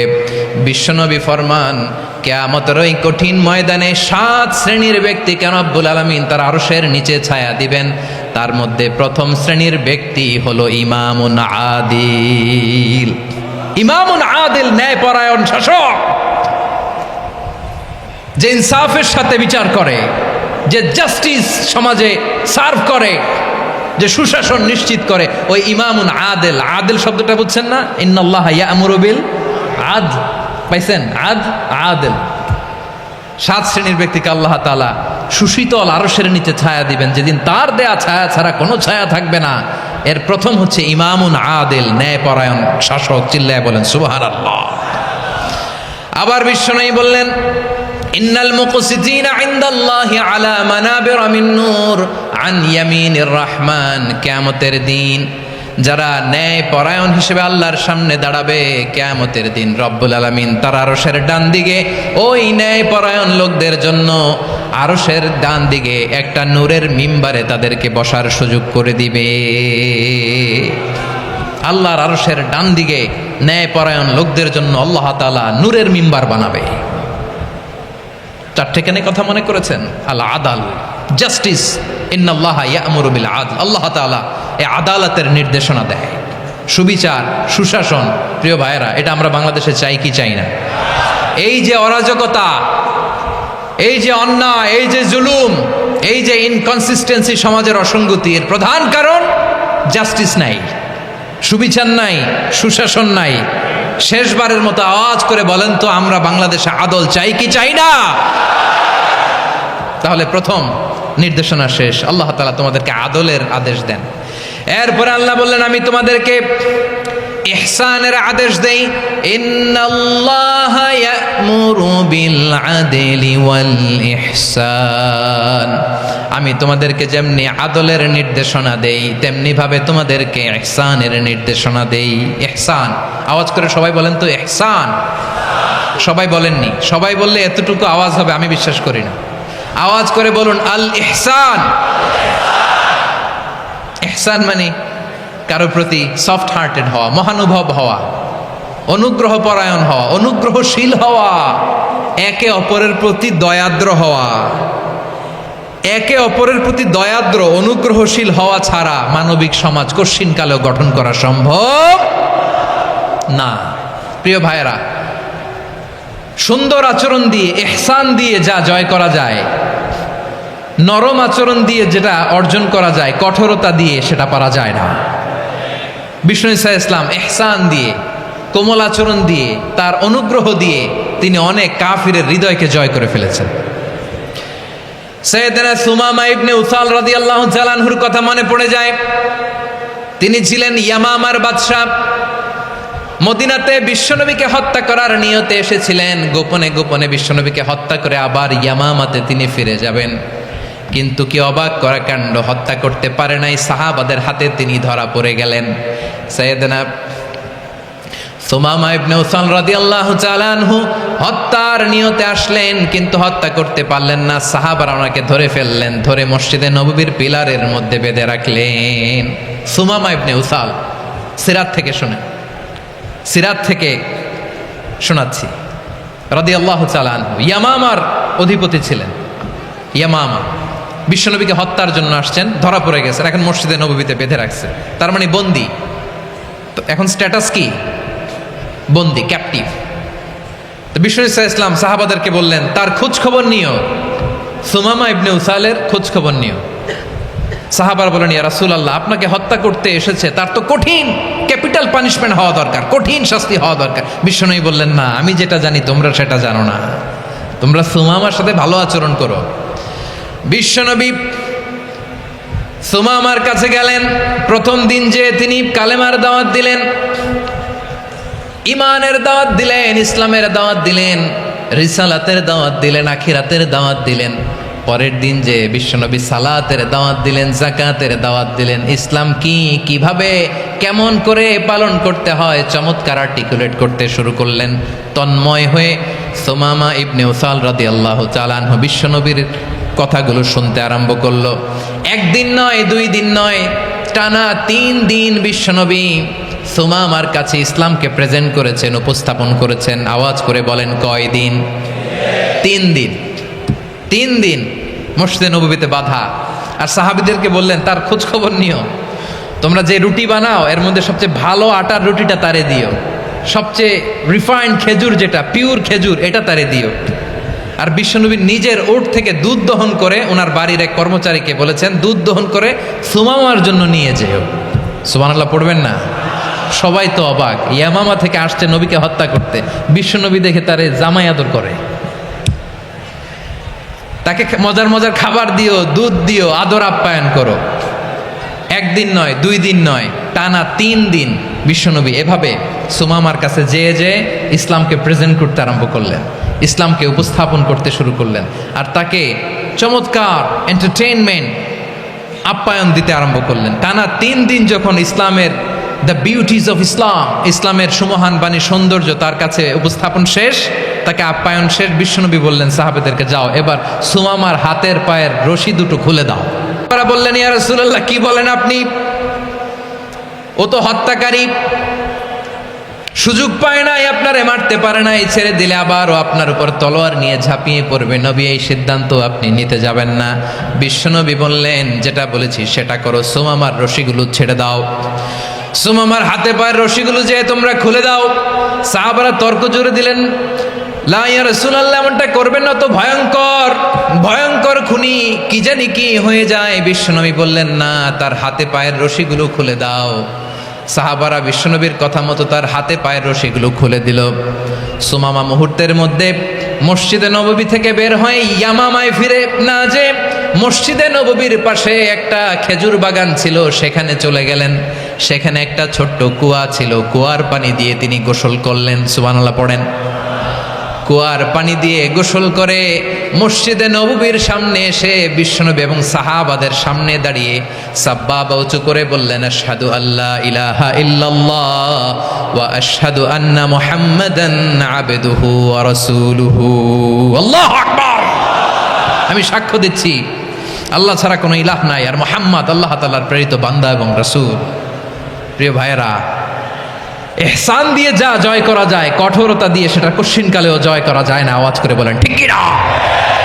এবার সুমামা দাঁড়িয়ে বলে, ওগো নবী, আমি তো কালিমা পড়ে মুসলমান হয়ে গেলাম, এবার শোনেন, এই মুহূর্তের আগে আপনার চেহারার চাইতে নিকৃষ্ট কোনো চেহারা আমার কাছে ছিল না, কিন্তু শাহাদা পাঠ করার পরে আপনার চেহারার চাইতে উত্তম শ্রেষ্ঠ কোনো চেহারা আমার কাছে আর নাই। ও নবী, আজকের দিনের আগে ইসলাম ধর্মের চেয়ে নিকৃষ্ট অপছন্দনীয় কোনো ধর্ম আমার কাছে ছিল না, কিন্তু এই মুহূর্ত থেকে ইসলামের চেয়ে সেরা শ্রেষ্ঠ পছন্দনীয় কোনো ধর্ম আমার কাছে নাই। নবী গো, আজকের দিনের আগে মদিনার চাইতে অপছন্দনীয় নিকৃষ্ট কোনো শহর আমার কাছে ছিল না, কিন্তু এই মুহূর্তের পর থেকে মদিনার চাইতে কোনো শ্রেষ্ঠ শহর আমার জানা নাই। সে ছিল গমের বড় ডিলার, গম বেচত। কি বেচত? তার গম কিনে মক্কার লোকেরা রুটি খাইতো। সে ঘোষণা দিল, আজকে থেকে মক্কাবাসীদের জন্য সব গম আমি হারাম করে দিলাম। মক্কাবাসী এখন না খেয়ে মরে। সুবহানাল্লাহ পড়বেন না? মক্কাবাসী বিশ্বনবীর কাছে আসলেন, এসে বললেন, মুহাম্মদ, আমরা তো তোমার ভাই, তোমার চাচা, তোমার ভাতিজা, তোমার আত্মীয়, তুমি সুমামারে বলো সে যেন আবার গমের সাপ্লাই মক্কার জন্য অনুমতি দিয়ে দেয়। বিশ্বনবীর অনুমতি ক্রমে সুমামা আবার মক্কাতে গম পাঠাতে শুরু করলো। পড়েন সুবহানাল্লাহ। ইহসান, ইহসান দিয়ে আপনি যেটা জয় করতে পারবেন, you can win the heart of your enemies. ইহসান দিয়ে আপনি আপনার শত্রুর হৃদয়কে জয় করতে পারবেন। আওয়াজ করে বলেন ঠিক কি না? এজন্য আল্লাহ বললেন, ওয়া আনফিকু ফি সাবিলিল্লাহি ওয়া লা তুলকু বিআইদিকুম ইলাত তাহলুকা ওয়া আহসিনু ইন্নাল্লাহা ইউহিব্বুল মুহসিনিন। তোমরা আল্লাহর রাস্তায় দান করবে আর নিজেরা নিজেদেরকে ধ্বংসের হাতে ঠেলে দিও না। তোমরা একে অপরের প্রতি ইহসান করবে, কারণ ইহসানকারীদেরকে আল্লাহ বড্ড ভালোবাসেন। সুবহানাল্লাহ পড়েন। আবার সূরা রহমানে আল্লাহ বললেন, হাল জাযাউল ইহসানি ইল্লাল ইহসান ফাবিআইয়ি আলা, সবাই পড়েন, ফাবিআইয়ি আলাই রাব্বিকুমা তুকাযযিবান। ইহসানের প্রতিদান হিসেবে ইহসানি হয়। বিশ্বনবী সুমামার প্রতি যেমন ইহসান করেছেন, সুমামাও ঠিক তেমন ইহসান ফিরিয়ে দিয়েছে। ঠিক কিনা বলেন? তাহলে 1 নম্বরে হচ্ছে আদ, ন্যায় বিচার। 2 নম্বরে সবাই বলেন ইহসান, সদাচরণ। ইহসান 2 ধরনের প্রিয় ভাইরা, ইহসান ফিল ইবাদা, ইহসান ফিল মুআমালা। ইহসান ফিল ইবাদা হচ্ছে একাগ্র অনুভবে ইবাদতে ডুব দেওয়া, এর নাম ইবাদতের ইহসান। সুবহানাল্লাহ পড়ে। বিশ্বনবী বলেন ইহসান মানে কি জানো নাকি? হাদিসে জিবরিলে সাইয়েদনা জিবরিল আলাইহিস সালাম বিশ্বনবীকে বললেন, আখবিরনি আনিল ইহসান। নবী আমাদেরকে বলেন ইহসান মানে কি? বিশ্বনবী বললেন, আনতা আবুদাল্লাহ কাআন্নাকা তারাহু ফাইন লাম তাকুন তারাহু ফাইন্নাহু ইয়ারাক। ইহসান মানে হলো এমন ভাবে তুমি আল্লাহর সামনে নিজেকে উজাড় করে ইবাদত করবে, তুমি ভাববে তুমি আল্লাহকে দেখতে পাচ্ছ। আর এটা যদি ভাবা তোমার জন্য কঠিন হয়ে যায়, অন্তত এতটুকু তুমি ভাববা যে আল্লাহ তোমাকে দেখতে পাচ্ছেন। ঠিক কিনা বলেন? ও আমার বীর চট্টলার ভাইয়েরা, কেউ যেটা দেখে না সেটা দেখে কে? এই বিশ্বাস হৃদয়ের মধ্যে আছে? নামাজে যখন দাঁড়ান এই ফিলিংসটা আনা যাবে? হ্যাঁ, এশার সালাত তো এখনো হয় নাই না? আলোচনা শেষে এশার সালাত এখানে অনুষ্ঠিত হবে, তাই না? আচ্ছা বলুন তো, আমরা এশার সালাত পর্যন্ত বেঁচে থাকবো এই গ্যারান্টি আছে কার কার? হাত তোলেন। কয়েকজন হাত তুলছে পেছনে, না বুঝে তুলে ফেলছে। এশা পর্যন্ত যে আমরা হায়াত পাবো কোনো গ্যারান্টি আছে? সবাই আওয়াজ করে বলেন, গ্যারান্টি আছে? গ্যারান্টি নাই। এই জন্য বিষ্ণু ইসলাম বলেছে, এমন ভাবে নামাজে দাঁড়াও, ইবাদত করো, মনে করো হতে পারে এটাই আমার জীবনের শেষ নামাজ। Perform the Salah as if this is your last and final prayer. এমন ভাবে সালাতে দাঁড়াও, ভাবো হতে পারে এটাই তোমার জীবনের শেষ নামাজ। এমন ভাবে নামাজে দাঁড়াও, ভাবো এটাই শেষ নামাজ। তাহলে নামাজে একাগ্রতা বাড়ায় দিবে কে? ফলে ইবাদতের ইহসান আমাদের অর্জিত হবে। আর মুআমালাতে ইহসান হলো, বিশ্বনবী বলেন, ইন্নাল্লাহা তাবারাকা ওয়া তাআলা কাতাবাল ইহসানা আলা কুল্লি শাই ফাইদা কাতালতুম ফাআহসিনুল কিতলা ওয়া ইযা যাবাহতুম ফাআহসিনুয যাবহা ওয়ালিয়ুহিদ্দা আহাদুকুম শাফরাতাহু ওয়ালিয়ুরিহ যাবিহাতাহু। ইহসান দুই ধরনের, আওয়াজ করে বলতে হবে। কয় ধরনের? সবাই বলুন আওয়াজ করে, কয় ধরনের? একটা হচ্ছে ইহসান ফিল ইবাদা, ইবাদতে ইহসান। ইবাদতে ইহসান কি? একাগ্র অনুভব দিয়ে ইবাদত করা, মন প্রাণ দিয়ে ইবাদত করা। আর মুআমালাতে ইহসান কি? সব কাজে, দৈনন্দিন কাজে, কর্মে, সামাজিক অ্যাক্টিভিটিতে কোমলতা প্রদর্শন করা, অনুগ্রহের সাথে সবকিছু করা। আল্লাহ তাআলা ইন্নাল্লাহা তাবারাকা ওয়া তাআলা কাতাবাল ইহসানা আলা কুল্লি শাই, তিনি সব কিছুর ব্যাপারে ইহসানকে আবশ্যক করেছেন। সব কিছুতে মুমিনের সব কাজে ইহসানের পরশ থাকবে। ওয়া ইযা কাতালতুম ফাহসিনুল কিতলা, বিশ্বনবী বলেন তুমি যখন কাউকে হত্যা করো ইহসানের সাথে করো। সুবহানাল্লাহ পড়বেন না? যখন হত্যা করো তখনও ইহসানের সাথে। আচ্ছা হত্যা করবো আবার ইহসান আসবে করতে করে, তো মেরেই ফেলবো আমি। আল্লাহ, ও ভাই একজন খুন করেছে, খুনি, রাষ্ট্রীয় আইনে তার শাস্তি হয়েছে ডেথ পেনাল্টি, মৃত্যুদণ্ড। এখন মৃত্যুদণ্ড দেখে আপনি যেমনি মন চায় তেমনি মারবেন লোকটারে? ওর নাক কেটে ফেলতে পারবেন? ওর কান কাটতে পারবেন? ওর চোখ উপড়ে ফেলতে পারবেন আপনি? যেমন মন চায় তার অঙ্গহানি করা যাবে না। ইহসানের সাথে তাকে হত্যা করো। সুবহানাল্লাহ, this is Islam, this is the true essence of Islam. ওয়া ইযা যাবাহতুম ফাহসিনুয যাবহা, যখন জবাই করবে তখনও ইহসানের সাথে জবাই করো। করব জবাই, ওইখানেও নাকি ইহসান। আচ্ছা কুরবানির দিন আমরা পশুগুলোরে কি করি বলেন সবাই আওয়াজ করে? জবাই। জবাই মানে তো এটার মেরেই ফেলতেছি, একটু পরে তো টুকরো টুকরো করে গোশতগুলো খাবো, এটা তো খাবো, এটা তো মেরেই ফেলবে। বিষ্ণু বলে না, জবাইয়ের মধ্যেও মুমিনের জবের ভেতরেও ইহসানের পরশ থাকা চাই। যখন জবাই করবে প্রাণীটাকে হাত পা টাইট করে বেঁধে নাও, ছুরিটাকে শার্পেন করে নাও, ধারালো করে নাও, যাতে অল্প সময়ে জবাইটা হয়ে যায়, প্রাণীটা যাতে কম কষ্ট পায়। সুবহানাল্লাহ পড়ে। দিস ইজ কল্ড ইহসান। ইহসান আল্লাহ তাআলা যেমনি আদলের আদেশ করেছেন, ন্যায় বিচার, জাস্টিস এনশিওর করতে বলেছেন, সমাজে ইহসানের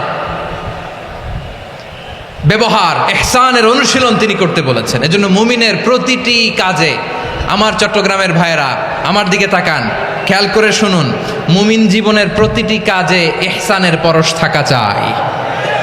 আমরা যেন আমাদের পরিবারের প্রতি ইহসান করি, আমরা যেন আমাদের কর্মচারীদের প্রতি ইহসান করি, আমরা যেন আমাদের কলিগদের প্রতি ইহসান করি, আমরা যেন আমাদের ভাইদের প্রতি ইহসান করি। মুমিন জীবনের প্রতি কাজে ইহসানের পরশ থাকার দরকার আছে না নাই? কথা বুঝতে পেরেছেন? তাহলে আল্লাহ তাআলার তিনটা আদেশ ছিল, কয়টা গেল? ভুলে গেছে, ভুলে গেছে চট্টগ্রাম। তিনটা আদেশের মধ্যে কয়টা বললাম? প্রথমে কি ছিল? আদল। 2 নম্বরে, 3 নম্বরে রব্বুল আলামিন বললেন ওয়া ইতা ইদিল কুরবা, নিকটাত্মীয়দেরকে দান করো। নিকট আত্মীয়দেরকে দাও, যারা তোমাদের ব্লাড কানেকশনের আত্মীয় তাদেরকে তোমরা দাও। এখানে জেনারেলি বললেন দাও, কি দিব সেটা তিনি এখানে বলেন নাই, সেটা তিনি সূরাতুল ইসরার মধ্যে বলেছেন। আল্লাহ বলেন ওয়াতিদাল কুরবা হাক্কাহ, নিকট আত্মীয়দেরকে তাদের অধিকার, তাদের প্রাপ্য তোমরা বুঝিয়ে দাও। দেখেন, একটা শান্তির সমাজ, একটা সমৃদ্ধ সমাজ, একটা মানবিক সমাজ গঠনের জন্য আল্লাহ তাআলা বেশি না, মাত্র 3টা অর্ডার, 3টা ভার্ডিক্ট তিনি জারি করেছেন। 1 নাম্বার সুশাসন, ন্যায় বিচার। 2 নাম্বার ইহসান। 3 নাম্বার নিকটাত্মীয়, যারা কাছের, তোমার ভেরি ক্লোজ রিলেশনশিপে আছে, তাদেরকে দাও। দাও, দিলে বাড়িয়ে দেয় কে? অনেকে দিতে চায় না, কৃপণতা করে। দিলে বাড়ায় দেয় কে? ও মিয়া, মদিনার মধ্যে সবচাইতে গরিব সাহাবী ছিল বেলাল রাদিয়াল্লাহু তাআলা আনহু। ওনার এন্টায়ার অ্যাসেট, সম্পদের পরিমাণ কতদূর জানেন? একটা লুঙ্গি।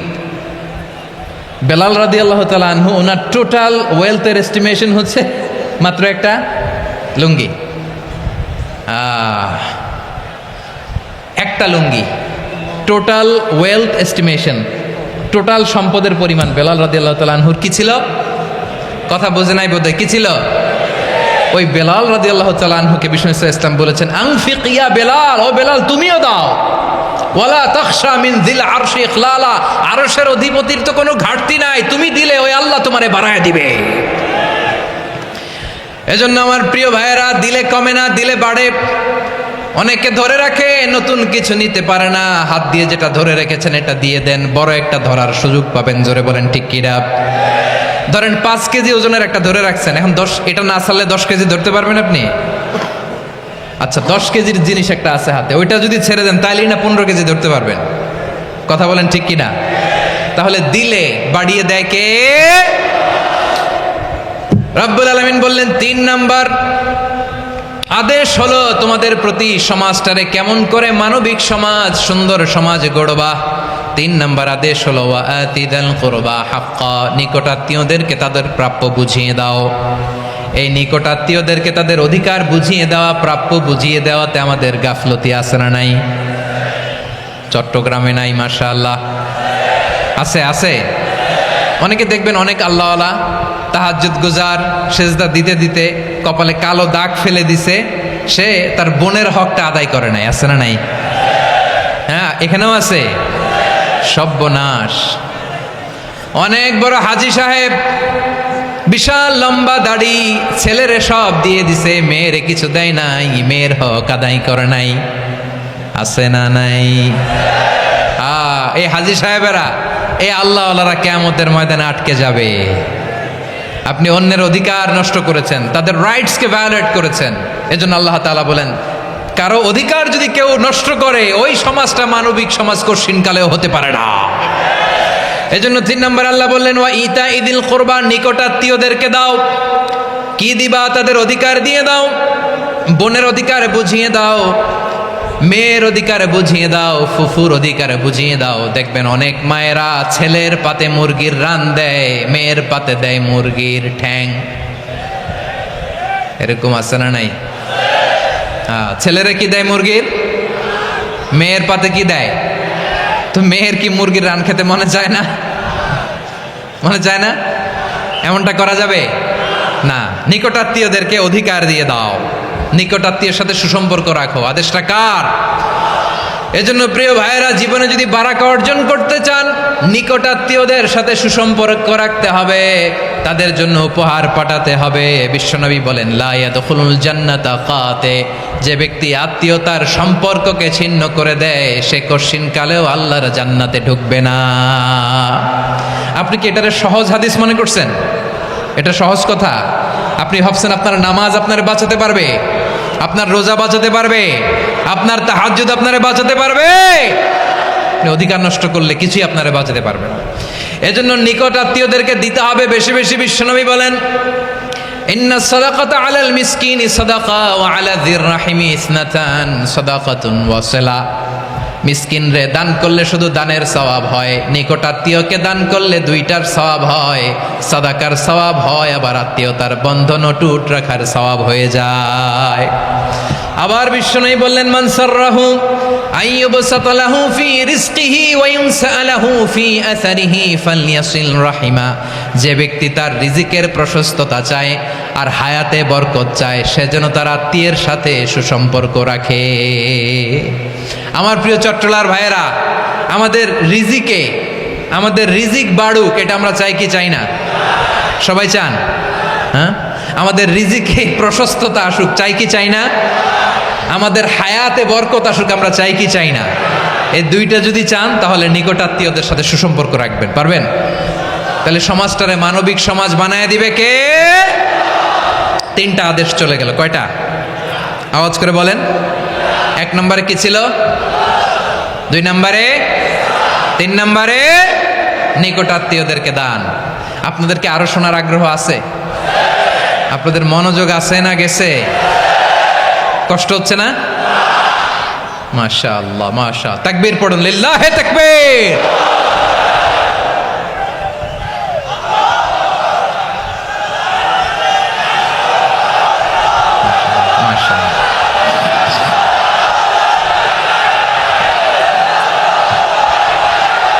আমার প্রিয় ভাইয়েরা, আল্লাহ তাআলা 3টা জিনিসের যেমনি আদেশ করেছেন, অনুরূপভাবে 3টা বিষয় তিনি বারণ করেছেন, নিষেধ করেছেন। ওগুলোর কাছেও যাওয়া যাবে। শুনবেন। রাব্বুল আলামিন বলেন, ওয়ায়ানহা আনিল ফাহশাই ওয়াল মুনকারি ওয়াল বাগি। আমি যেমনি 3টি বিষয়ে আদেশ করলাম, অনুরূপভাবে 3টি বিষয়ে বারণ করলাম, নিষেধ করলাম। আমার 1 নাম্বার নিষেধাজ্ঞা হলো অশ্লীলতার প্রতি। ফাহশা, ওয়ায়ানহা আনিল ফাহশা। আল্লাহ তাআলা অশ্লীলতাকে নিষেধ করেছেন। কোন জিনিসকে? সবাই বলুন, কোন জিনিসকে? যত ধরনের, যত টাইপের, যত ক্যাটাগরির অশ্লীলতা হতে পারে, সব অশ্লীলতাকে হারাম করেছেন কে? ফাহশা মানে কি? কথায়, কাজে, আচরণে, কমেন্ট, ফেসবুকের কমেন্টসে যত ধরনের নোংরামো আছে, যত ধরনের অশ্লীলতা আছে, এটাকে আরবিতে বলে ফাহশা। এটাকে কি বলে? রাব্বুল আলামিন বলেন, কুল ইন্নামা হাররামা রাব্বিয়াল ফাওয়াহিশা মা যাহারা মিনহা ওয়া মা বাতান। ও নবী, আপনি বলে দেন, আমার রব প্রকাশ্য, অপ্রকাশ্য, স্পষ্ট কিংবা অস্পষ্ট, দৃশ্যমান কিংবা অদৃশ্যমান সব অশ্লীলতাকে হারাম করেছেন। সব ধরনের অশ্লীলতা হারাম, সব ধরনের। আল্লাহ তাআলা আমাদেরকে অশ্লীলতা থেকে বাঁচায়, অশ্লীলতা থেকে তিনি আমাদেরকে হেফাজত করুক। পড়েন আমিন। এবার বলেন, আমাদের সমাজে অশ্লীলতা আছে না নাই? চট্টগ্রামে নাই? আমি কই নাই, ওনারা বলে আছে। দেখছেন, আমি সামহাও বাঁচায় দেওয়ার ট্রাই করতেছি, ওনারা বলে আছে। অশ্লীলতা নানা ভাবে, নানা নামে, নানা মোড়কে আমাদের সমাজে আছে না নাই? সংস্কৃতির নামে, ফ্যাশনের নামে, বিনোদনের নামে, উপন্যাসের নামে, কনসার্টের নামে অশ্লীলতা আছে না নাই? আপনি দেখেছেন কনসার্টগুলোর অবস্থা? এই যে আতিফ আসলাম যে আসছে আমাদের দেশে, তারপর কে কে আসছে, আমাদের তরুণ তরুণীরা, আমাদের যুবক যুবতীরা, আমাদের জেনজিরা, কি অবস্থা ওইখানে? হ্যাঁ, কি অবস্থা? কে বাঁচাবে ওদের? কে রক্ষা করবে ওদের ইমানের, ওদের চরিত্রের হেফাজতের গ্যারান্টি কে দিবে? কনসার্টের নামে অশ্লীলতা আছে না নাই? ছেলে মেয়ে একে অপরকে জড়ায় ধরতেছে, একে অপরকে চুমো খাচ্ছে, প্রকাশ্যে, দিবালোকে, গণমানুষের সামনে। আল্লাহ তাআলা এই অশ্লীলতা থেকে আমাদেরকে বেঁচে থাকতে বলেছেন, বেঁচে থাকতে বলেছেন। রূপালী জগতের নামে অশ্লীলতা আছে না নাই? এই টার্মটা আপনারা জানেন না? রূপালী জগৎ কি জগৎ? আসলে কি রূপালী জগৎ না অন্ধকার জগৎ? আমার বোনেরা, আপনাদেরকে যে কি বলে তারা বুঝায়, রূপালী জগৎ শুনেই আপনি ভরকে যাবেন না। রূপালী জগতে যে নারী যত বেশি উলঙ্গ, সে নাকি তত বেশি সাহসী। জানেন, বলে এটা একটা সাহসী নারী, খুব সাহসী পদক্ষেপ তার। যত বেশি শরীর থেকে কাপড় নামাতে পারবে, যত বেশি বস্ত্রহীন হয়ে নিজেকে প্রেজেন্ট করতে পারবে, সে নাকি তত বেশি সাহসী। আমার চট্টলার ভাইয়েরা, শয়তানের প্রথম এজেন্ডা ছিল বনি আদমকে বস্ত্রহীন করা। সে আদম এবং হাওয়া আলাইহিস সালামকে নিষিদ্ধ গাছের ফল খাইয়ে তাদেরকে বস্ত্রহীন করেছে। এই জামিনেও সে আমাদেরকে বস্ত্রহীন করতে চাইবে। এই রূপালী জগতের নামে তারা এটা করে। আমার প্রিয় বোনেরা, আপনি জানেন না আপনার দাম কত। ওরা আপনাদেরকে বিজ্ঞাপনের সস্তা পণ্য বানাতে চায়। ওরা আপনাদেরকে ওদের ভোগের লিপসার টুলস বানাতে চায়। ওরা আপনাদেরকে দিয়ে ওদের খায়েশ পূরণ করতে চায়। এটা আপনাদের জন্য মোটেও ডিগনিটি নয়, এটা আপনাদের জন্য সম্মান নয়। আপনার সম্মান শালীনতায়, আপনার সম্মান হেজাবে, আপনার সম্মান ভদ্রতায়, আপনার সম্মান আপনার ডিসেন্ট পোশাকে। পোশাক বলে দেয় এই নারীটা ভদ্র না অভদ্র। পোশাক বলে দেয় এই মেয়েটা কোন ঘরের মেয়ে। আওয়াজ করে বলেন ঠিক কিনা? আপনি জানেন না আপনার এই সস্তা পণ্য বানায়, ভোগের পণ্য, বিলবোর্ডে আপনাকে উলঙ্গ করে উপস্থাপন করে। এই অশ্লীলতার সাথে ইসলামের কোনো সম্পর্ক। এজন্য আল্লাহ বলেন, আমি অশ্লীলতাকে হারাম করেছি।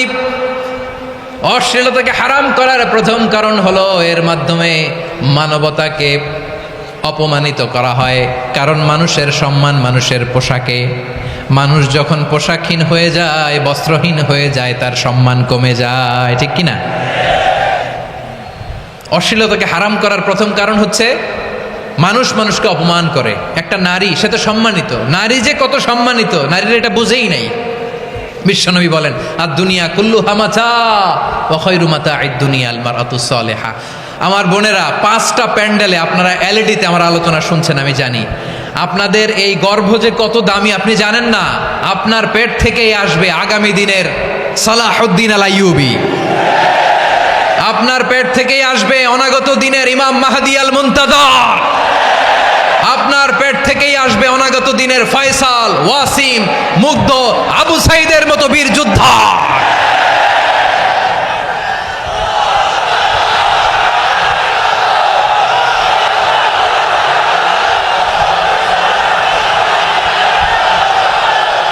আমার প্রিয় বোনেরা, আমার প্রিয় বোনেরা, বিশ্বনবীর কথার ওজন খেয়াল করেন। আর দুনিয়া কুল্লুহা মাতা ওয়া খায়রু মাতা'আদ দুনিয়াল মারআতুস সালিহা। দুনিয়ার সবকিছুই অ্যাসেট, এর মধ্যে সবচেয়ে দামি অ্যাসেট নেককার নারী। আপনার গর্ভ যে কত দামি আপনি জানেন না। নিজের সময়টাকে কাজে লাগান, কোরআন পড়েন, সুন্নাহ পড়েন। আপনার অনেক দায়িত্ব ঘরে। You are the MD of your family. একটা family it's a very big institution. পরিবার একটা অনেক বড় প্রতিষ্ঠান। And you are the MD of your institution. আপনি এই পরিবারের MD, managing director of your family. এইখানে আপনার কত দায়িত্ব। আপনি ছেলেমেয়েদেরকে তারবিয়া করবেন। আপনি আপনার স্বামীর জন্য ঘরটার জান্নাতের নীর বানাবেন। আপনার জন্য জান্নাতের ডুপ্লেক্স বাড়ি ওইখানে তৈরি করে রাখবে কে? আপনি যে কত দামি আপনি জানেন না। নারীদেরকে আল্লাহ বানিয়েছেন উচ্চতর করে, নিম্নতর নয়। নারীদেরকে ছোট্ট জিনিস দিলে এটার বড় করে দেয়। নারীদেরকে ভ্রূণ দিলে, শুক্রাণু দিলে নারী এটারে বাচ্চা হিসেবে উপহার দেয়। ঠিক কিনা? বিয়ের মাধ্যমে স্বামী যখন তার শুক্রাণু তার স্ত্রীকে উপহার দেয়, স্ত্রী রিটার্নে কি উপহার দেয়? ফুল ফর্ম বেবি, মানব সন্তান। দেখছেন, আপনি দিলেন একটু, উনি দিছে বিশাল। আপনি যদি নারীকে বাজার এনে দেন, নারী এটাকে সুস্বাদু খাবারে রূপান্তর করে দেয়। আপনি তাকে একটা মুচকি হাসি দিয়ে দেন, সে তার কলিজা দিয়ে দেয়। কিন্তু যদি আপনি তার মনে কষ্ট দেন, সে আপনার জীবনকে জাহান্নাম বানায়া দেয়। খবর আছে। নারীর মন বুঝতে পারলে নেয়ামত, বুঝতে না পারলে কিয়ামত। ঠিক কিনা বলেন? আমার প্রিয় বোনেরা, আপনি যে কত দামি আপনি জানেন না। জানেন না আপনি কত দামি, অনেক দামি আপনি। আপনাদেরকে যেন ভোগের সস্তা পণ্য বানাতে না পারে আপনাদেরকে সচেতন থাকতে হবে, সজাগ থাকতে হবে, কনসার্ন থাকতে হবে। শয়তানের ওই হাতছানির দিকে আর নজর দেওয়া যাবে না।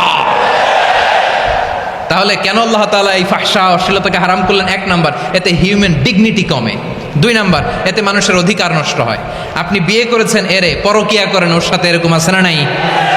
স্ত্রীর অধিকার নষ্ট করেছেন। আপনি বিবাহ সম্পর্কে আবদ্ধ হয়েছেন তার সাথে, আপনি পরকিয়া করেন ওই ছেলের সাথে, আপনি আপনার হাজবেন্ডের সাথে বিট্রে করেছেন। এজন্য আল্লাহ অশ্লীলতাকে হারাম করেছেন। অশ্লীলতাকে হারাম করার আরেকটা কারণ হচ্ছে আল্লাহ তাআলা এই হিউম্যান জেনারেশনকে এটাকে প্রিজার্ভ করতে চায়। হিফজুন নাসল, এটা মাকাসিদুশ শরিয়ার অনেক গুরুত্বপূর্ণ একটা মাকাসিদ, অনেক গুরুত্বপূর্ণ। আপনার নাসাল, আপনার জেনারেশনকে সংরক্ষণ করা। এই যে আসতেছে ফেব্রুয়ারি, কত ফেব্রুয়ারি জানো? এটা কি বিশ্ব ভালোবাসা দিবস? হ্যাঁ, কি দিবস? এই বিশ্ব ভালোবাসা দিবসের সাথে মুসলমানদের কোনো সম্পর্ক নাই। আমার প্রিয় ভাইরা, এই যে আপনি অবৈধ সম্পর্কে জড়ালেন, কেন আল্লাহ অশ্লীলতাকে হারাম করেছে দেখেন। বলতেছিলাম যে এটা আপনার নাসাল, আপনার জেনারেশন, আপনার লিনিয়েজ, আপনার বংশকে প্রিজার্ভ করা। কে কার বাবা, কে কার মা, বাবা মা জানা, প্রজন্মকে প্রিজার্ভ করা, এটা ইসলাম ওয়াজিব করে দিয়েছে। এই যে অবৈধ সম্পর্কের কারণে, বিশ্ব বেহায়া দিবসের কারণে, এগুলোর আউটকাম, আউটপুট হিসেবে মাঝে মাঝে এই ঢাকা মেডিকেলের ডাস্টবিনে নবজাতকের বাচ্চার কান্নার আওয়াজ শুনতে পাওয়া যায়। চট্টগ্রাম মেডিকেলের ডাস্টবিনে নবজাতকের কান্না শুনতে পাওয়া যায়।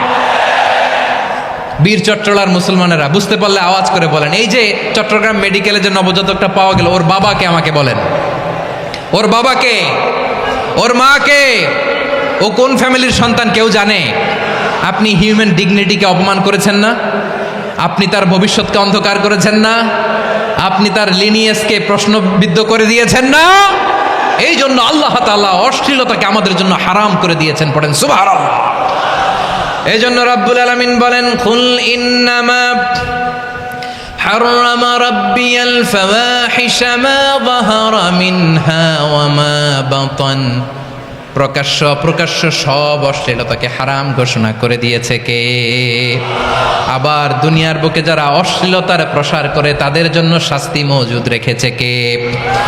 রব্বুল আলামিন বলেন, ইন্নাল্লাযীনা ইউহিব্বুনা আন তাশিআল ফাহিশাতু ফিল্লাযীনা আমানু লাহুম আযাবুন আলীমুন ফিদ দুনিয়া ওয়াল আখিরাতি ওয়াল্লাহু ইয়ালামু ওয়া আনতুম লা তা'লামুন। নিশ্চয়ই যারা বিশ্বাসীদের মাঝে অশ্লীলতার প্রচার প্রসার করতে চায় তাদের জন্য আমি মর্মন্তুদ শাস্তি প্রস্তুত করে রেখেছি, দুনিয়াতেও রেখেছি, আখিরাতেও রেখেছি। ঘোষণাটা কার? যারা এই নাটকের নামে, সিনেমার নামে, রূপালী জগতের নামে, মুভির নামে, ওটিটি প্ল্যাটফর্মের নামে আমার সমাজে অশ্লীলতা ছড়াতে চায় তাদের জন্য কঠিন মর্মন্তুদ শাস্তি মজুদ রেখে দিয়েছে কে? ও আমার বোনেরা, এখনো আপনি জাগবেন না? এখনো আপনার চিন্তার দুয়ারে এখনো নাড়া পড়ে নাই? ওরা আপনাকে উলঙ্গ বানাতে চায়, ওরা আপনাকে আইটেম গার্ল বানাতে চায়। এজন্য ইসলাম অশ্লীলতাকে হারাম করেছে। হারাম। ইসলাম বলেছে যোজন যোজন দূরে থাকো, ওরা বলে না কাছে আসো, কাছে আসার গল্প, ক্লোজ আপ ওয়ান, কাছে আসার গল্প আছে না নাই? চট্টগ্রামে তো এগুলো নাই মাশাআল্লাহ। হ্যাঁ, এখানেও আছে ক্লোজ আপ ওয়ান, কাছে আসার গল্প। আল্লাহ বলেন, ওয়ালা তাকরাবুজ জিনা, কাছেও এসো না, জিনা থেকে যোজন যোজন কিলো দূরে থাকো, ওরা বলে কাছে আসার গল্প। আমার বীর চট্টলার ভাইয়েরা, কাছে আসতে হলে আমরা কোরআনের কাছে আসব, কাছে আসতে হলে নবীর কাছে আসব, কাছে আসার গল্প হবে আমার রবের কাছে আসার গল্প। চিল্লায় বলো ঠিক কিনা?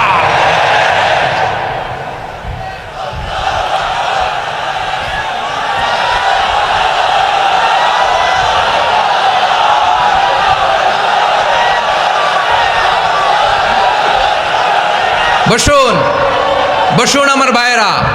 তাহলে অশ্লীলতার সাথে আমাদের কোনো সম্পর্ক? সবাই বলতে পারেননি, আওয়াজ করে বলুন, অশ্লীলতার সাথে আমাদের কোনো সম্পর্ক? আমরা এই সমস্ত ক্লোজ আপ ওয়ান, কাছে আসার গল্পের প্রোগ্রামে যাব? আমরা কোন ধরনের অশ্লীল কন্টেন্ট সোশ্যাল মিডিয়ায়, টিভিতে দেখব?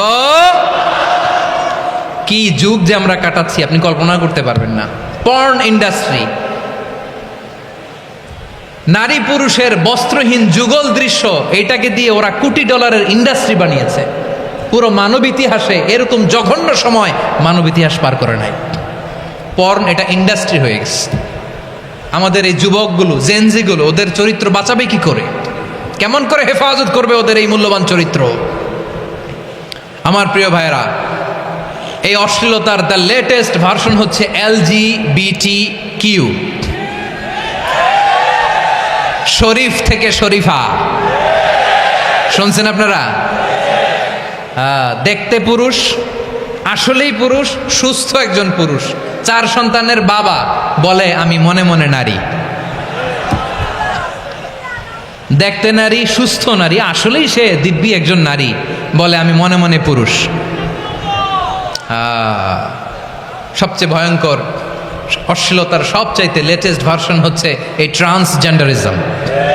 সুস্থ পুরুষ তার বায়োলজিক্যাল গ্রোথকে হরমোন দিয়ে স্টপ করে দিয়ে সে সার্জারি করে নারী হতে চায়, সুস্থ নারী পুরুষ হতে চায়। পুরুষের প্রতি সেক্সুয়ালি আকর্ষণ বোধ করে। এটা লূত আলাইহিস সালামের কওমের মধ্যে ছিল। এটাকেও আল্লাহ কোরআনে ফাহিশা বলেছেন। ওয়ালুতান ইয ক্বালা লিকাওমিহি আতাতুনাল ফাহিশাতা মা সাবাকাকুম বিহা মিন আহাদিম মিনাল আলামিন। লূত আলাইহিস সালাম বললেন, তোমরা কি এমন এক অশ্লীল কার্যক্রমে ডুব দিলে নাকি যেটা গোটা বিশ্বের কেউ কখনো করে নাই, তোমরাই প্রথম করেছো? পড়েন নাউযুবিল্লাহ। এই পশ্চিমের এই রোগ আমার দেশে যেন আসতে না পারে, আমাদের সজাগ থাকতে হবে। প্রিয় ভাইরা, চিল্লায় বলেন ঠিক কিনা? পশ্চিমের অবস্থা ভয়ঙ্কর। পাশ্চাত্যে আমি যুক্তরাষ্ট্রে ছিলাম অনেকদিন, কয়েক মাস, বিভিন্ন স্টেটে ঘুরেছি। গার্ডিয়ানরা উদ্বিগ্ন, ছেলে মেয়েদেরকে, ছোট্ট ছেলে মেয়ে, ওদেরকে জিজ্ঞেস করে, তুমি how do you feel right now inside yourself? তুমি ভিতরে ভিতরে কেমন ফিল করো? তোমার কি ছেলে ছেলে লাগে না মেয়ে মেয়ে লাগে? আচ্ছা বলেন, এই ছোট্ট বাচ্চাটাও কি এগুলো জেন্ডার অ্যাসাইনমেন্ট বলতে এগুলো কিছু বুঝে? এইভাবে মিসগাইড করা হচ্ছে। কৌতূহল বশত ছোট্ট ছেলে যদি বলে আমার তো মেয়ে মেয়ে লাগে, তখন বলে যে না তুমি মেয়ে, ছেলে না। মা বাবা বাধা দিলে ওকে আলাদা গভর্নমেন্ট হাউসে নিয়ে যায়। ভয়ঙ্করতম অবস্থা। আমরা একটা সময়ে শুনতাম যে হুজুর আমার ছেলেটা খুব ভালো, হাফেজে কোরআন, আল্লাহওয়ালা। হুজুর আমার ছেলে দাড়ি রাখছে, আল্লাহওয়ালা। হুজুর আমার ছেলে 5 ওয়াক্ত সালাত জামাতের সাথে পড়ে, তার মানে আল্লাহওয়ালা। পশ্চিমে যে আমি কি শুনছি জানেন? ওরা বলে হুজুর আমার ছেলেটা ইউনিভার্সিটির একটা মেয়ের সাথে প্রেম করে, ও খুব আল্লাহওয়ালা, হুজুর দোয়া করবেন। এর কারণ ওদের কাছে আল্লাহওয়ালার ক্রাইটেরিয়া হচ্ছে হুজুর আমার ছেলেটা আরেক ছেলের পছন্দ করে নাই, আমার মেয়েটা আরেক মেয়েকে ভালোবাসে নাই, এজন্য আমার ছেলেটা আল্লাহওয়ালা, হুজুর ওর জন্য একটু দোয়া করে দিয়েন। কি চ্যালেঞ্জ ওরা ফেস করতেছে। ওনার ছেলে যে আরেক ছেলেরে বিয়ে করবে না, এটাতেই উনি খুশি যে আলহামদুলিল্লাহ আমার ছেলেটা একটা মেয়েরে ভালোবাসে, আমার মেয়েটা একটা ছেলেরে ভালোবাসে, মানে এটা খুব আল্লাহওয়ালা। নাউজুবিল্লাহ পড়তে পারলেন না? এজন্য অশ্লীলতার সাথে আমাদের কোনো সম্পর্ক। রব্বুল আলামিন বলেন ওয়ায়ানহা আনিল ফাহশাই ওয়াল মুনকারি ওয়াল বাগি। 3টা জিনিসকে আমি নিষিদ্ধ করলাম। 1 নাম্বার হলো ফাহশা, অশ্লীলতা। 2 নাম্বারে হলো মুনকারের সমস্ত মন্দ কাজ। আপনাদের মনোযোগ আছে না? শেষ করে দিব? আর 2-1 মিনিট শুনবেন? আচ্ছা বলি তাহলে, আর 2-1 মিনিট। তাহলে নিষেধাজ্ঞা জারি করেছেন 3টা জিনিসের উপর। 1 নাম্বার কি? ফাহশা, অশ্লীলতা। 2 নাম্বার মুনকার। মুনকার মানে হচ্ছে যত মন্দ কাজ, খারাপ কাজ, বাজে কাজ, এটার বলে মুনকার। এটার কি বলে? আপনারা পড়ছেন না তা'মুরুনা বিল মা'রুফি ওয়া তানহাউনা আনিল মুনকার। ভালো কাজের আদেশ, সৎ কাজের আদেশ, অসৎ কাজের নিষেধ। মুনকার, মুনকার হচ্ছে মানুষের স্বাভাবিক বিবেকবোধ যেটাকে খারাপ বলে, ওইটাই মুনকার। পৃথিবীর সব আসমানি গ্রন্থ যেটাকে খারাপ বলেছে, মানুষের স্বাভাবিক বিবেকবোধ যেটাকে খারাপ বলেছে, এগুলো সব মুনকার।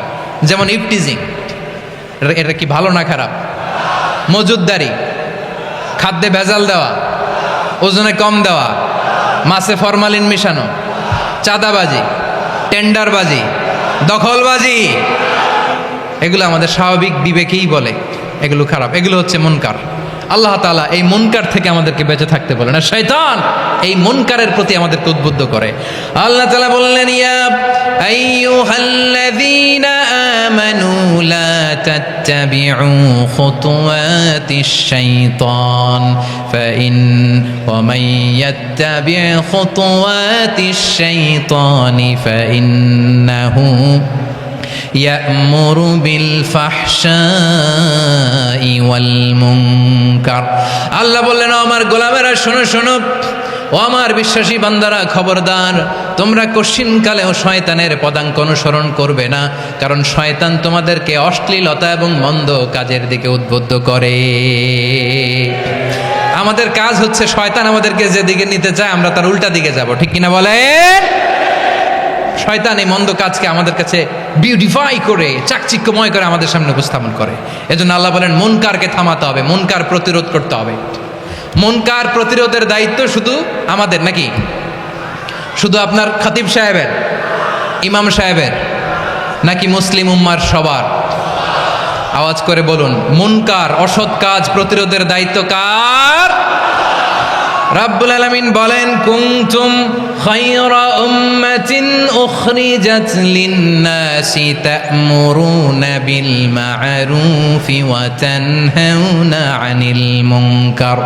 তোমাদেরকে শ্রেষ্ঠ জাতি করে জমিনের মধ্যে আবির্ভূত করা হয়েছে, যাতে করে তোমরা জমিনের ভেতরে সৎ কাজের আদেশ করতে পারো আর অসৎ কাজের নিষেধ করতে পারো।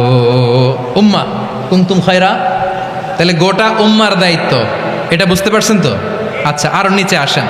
এরপরে আল্লাহ বললেন, শুধু উম্মা না, এই জমিনের রাজত্ব আমি যাদের হাতে দেই, এই জমিনের মালিক আমি যাদেরকে বানিয়ে দেই, যাদেরকে আমি সরকারের দায়িত্ব দেই, তাদেরকেও মুনকার প্রতিরোধের দায়িত্ব দিয়েছে কে? আল্লাহ বলেন, যারা ক্ষমতার মসনদে বসেছে তাদেরকে 4 দফা কর্মসূচি আমি আল্লাহ দিলাম। আওয়াজ করে বলেন, কয় দফা? আল্লাহ বলেন, আল্লাযীনা ইম্মাক্কান্নাহুম ফিল আরদি আকামুস সালাতা ওয়া আতাউয যাকাতা ওয়া আমারু বিল মা'রুফি ওয়া নাহাউ আনিল মুনকার ওয়ালিল্লাহি আকিবাতুল উমুর। যারা এই জমিনের উত্তরাধিকার হয়েছে তারা 4 দফা কর্মসূচি নিয়ে সামনে আগাবা। সালাত কায়েম করবা, যাকাত আদায় করবা, সৎ কাজের আদেশ দিবা, অসৎ কাজ থেকে মুনকার প্রতিরোধ করবা। আদেশটা কার?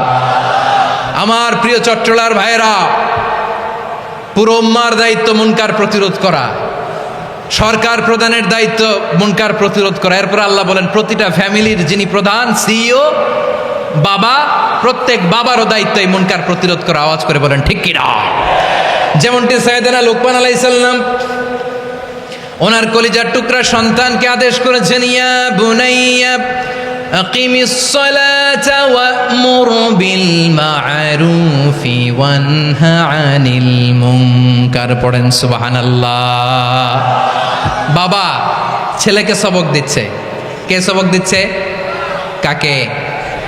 লুকমান আলাইহিস সালাম ছেলেকে বলতেছে, ওরে আমার কলিজার টুকরা সন্তান, ওরে আমার বাছা, নামাজ কায়েম করবা, সৎ কাজের আদেশ দিবা, আর মুনকার প্রতিরোধ করবা, অসৎ কাজ, সমাজ থেকে খারাপ কাজকে ঝেঁটে বিদায় করে দিবা।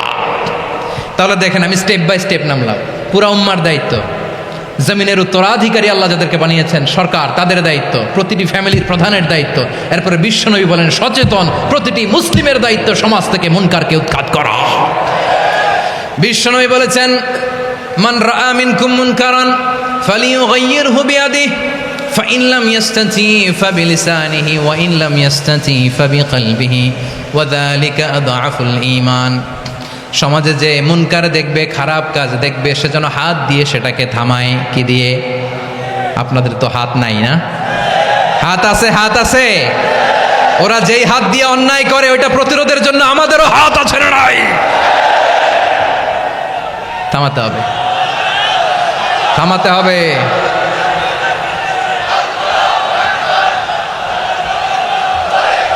বসুন আমার প্রিয় ভাইয়েরা, ওরা ওদের যেই হাত দিয়ে টেন্ডারবাজি করে, চাঁদাবাজি করে, ইফটিজিং করে, দখলবাজি করে, যেই হাত দিয়ে, ওই মুনকার থামায় দেওয়ার জন্য আল্লাহর দেয়া আমাদেরও 2টি হাত আছে না নাই?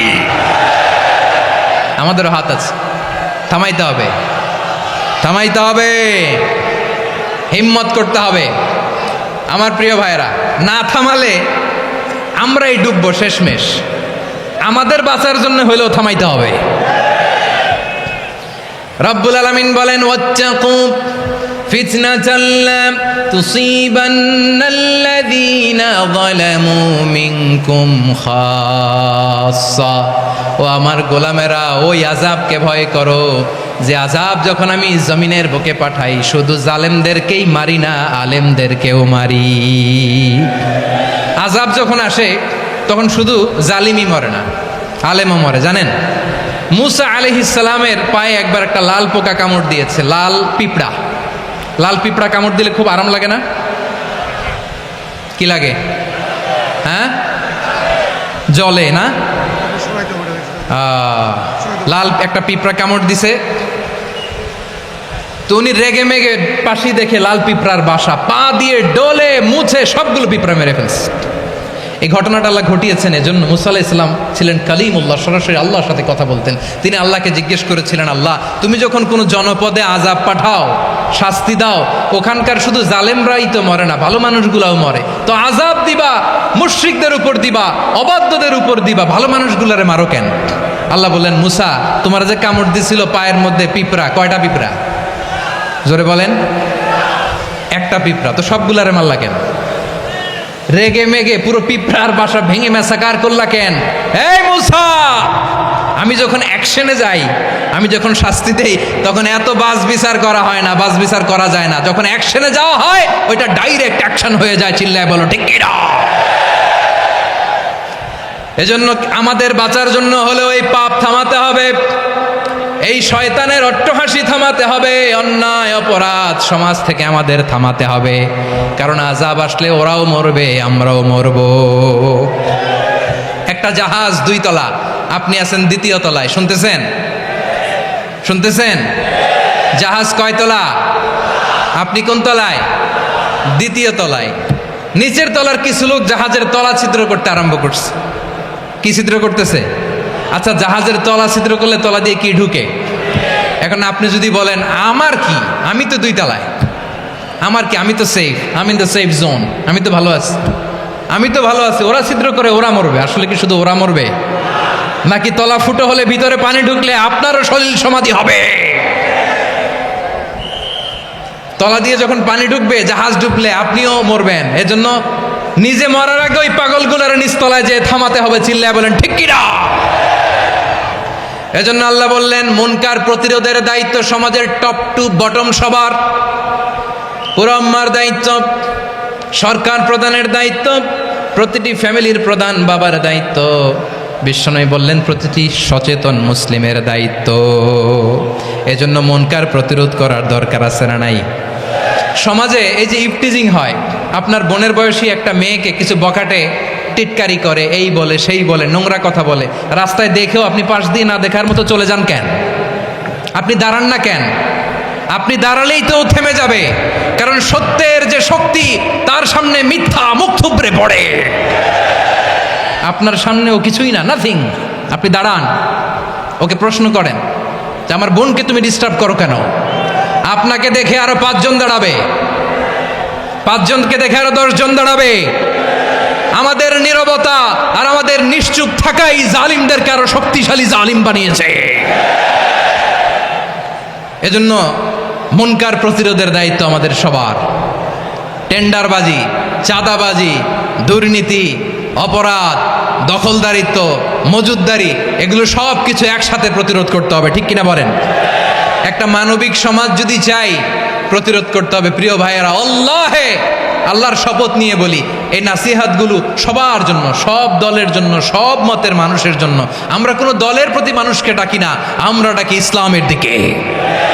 সব দলের, সব মতের, সব মানুষদেরকে আমরা আহ্বান জানাই, আসুন আমরা একটা সুন্দর সমাজ বিনির্মাণ করি। এই যে নতুন বাংলাদেশের এক সুযোগ এসেছে, আর জীবনে হয়তো আসবে না, সামনের 100 বছর এই সময় আসবে না। আসুন দেশটাকে আমরা সাজাই, আসুন আমরা দুর্নীতি বন্ধ করি, আসুন আমরা চাঁদাবাজি বন্ধ করি, আসুন আমরা দখলদারিত্ব বন্ধ করি, আসুন আমরা এক দল আরেক দলকে নিশ্চিহ্ন করার যে রাজনীতি, এটা বন্ধ করি।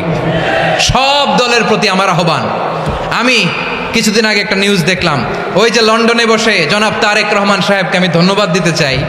উনি সংবাদ শোনা মাত্রই ওনার দলের অনেক চাঁদাবাজকে উনি বহিষ্কার করেছেন। I do appreciate. প্রতিটি দলের এরকম ইনিশিয়েটিভ নেওয়ার দরকার আছে না নাই? যে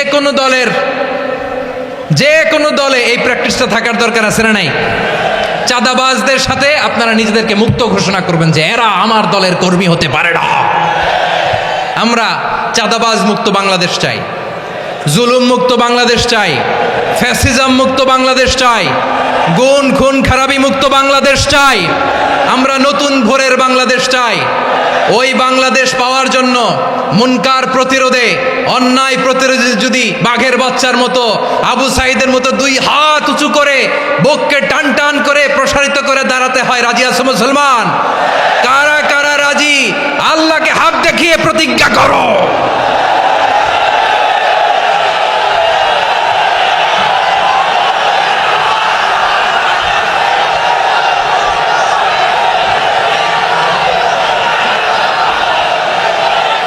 আমার প্রিয় ভাইয়েরা, বসুন বসুন আমার ভাইয়েরা। রাব্বুল আলামিন বলেন, ওয়ায়ানহা আনিল ফাহশাই ওয়াল মুনকারি ওয়াল বাগি ইয়াইযুকুম লাআল্লাকুম তাযাক্কারুন। বসুন। আল্লাহ বললেন, আমি অশ্লীলতাকে নিষেধ করি, আমি সব ধরনের মন্দ কাজকে নিষিদ্ধ করি, সব শেষে আমি সীমা লঙ্ঘনকে তোমাদের জন্য নিষিদ্ধ করি। আলোচনা মনে আছে তো, না ভুলে গেছেন? নিষিদ্ধ করেছেন কয়টা জিনিস? 1 নম্বরে অশ্লীলতা, 2 নম্বরে মুনকার তথা সব মন্দ কাজ, 3 নম্বরে আল বাগি, সীমা লঙ্ঘন, ক্রসিং দ্য লিমিট। সীমা লঙ্ঘন করা ভালো না। We all should know our limits. চিল্লায় বলেন ঠিক কিনা? একই আয়াতে আল্লাহ বললেন, কুল ইন্নামা হাররামা রাব্বিয়াল ফাওয়াহিশা মা যাহারা মিনহা ওয়া মা বাতানা ওয়াল ইসমা ওয়াল বাগিয়া বিগাইরিল হক। অন্যায় ভাবে যে অবাধ্য হয়, যে সীমা লঙ্ঘন করে, তাদেরকেও আমি এটা হারাম করে দিলাম। সীমা লঙ্ঘন করা হারাম, সীমা লঙ্ঘন করা হারাম। আল্লাহ বারবার আমাদেরকে ওয়ার্নিং দেয়। যখন আমরা থামি না তখন আল্লাহ ধরে, আর যখন ধরে তখন ছাড়ে না। ধরে না, ধরলে আল্লাহ। ফেরাউনকে কিন্তু হুট করে ধরে নাই, আপনারা জানেন 9 বার ওয়ার্নিং দিয়েছে। ফেরাউনকে আল্লাহ তাআলা ওয়ার্নিং দিয়েছিল কয়বার? বীর চট্টলার বীর সেনানীরা আওয়াজ করে বলেন, ফেরাউনকে ধরার আগে ওয়ার্নিং দেওয়া হয়েছিল কয়টা? রাব্বুল আলামিন বলেন, ওয়ালাকাদ আতাইনা মূসা 9 আয়াতিন বাইয়িনাত। 9টা মুআজিজা দেখিয়েছি। 1 2 3 বারবার এইভাবে রিমাইন্ডার, ওইভাবে রিমাইন্ডার, এইভাবে নসিহাত, ওইভাবে দাওয়া। ফাকুলা লাহু কাওলান লাইয়িনা, নরম করে বলো, সফট করে বলো, যত ওয়ে হতে পারে দাওয়া মেথডোলজির মূসা আলাইহিস সালামের সব অ্যাপ্লাই শেষ। 10ম বারে যে আল্লাহ ধরছে, 10ম বারে যে ধরেছে। এজন্য আল্লাহ বলেন, আমি সীমালঙ্ঘনকে পছন্দ করি না। কোরআনের অন্য আয়াতে বাগীকে বলা হয়েছে আল ইতিদা।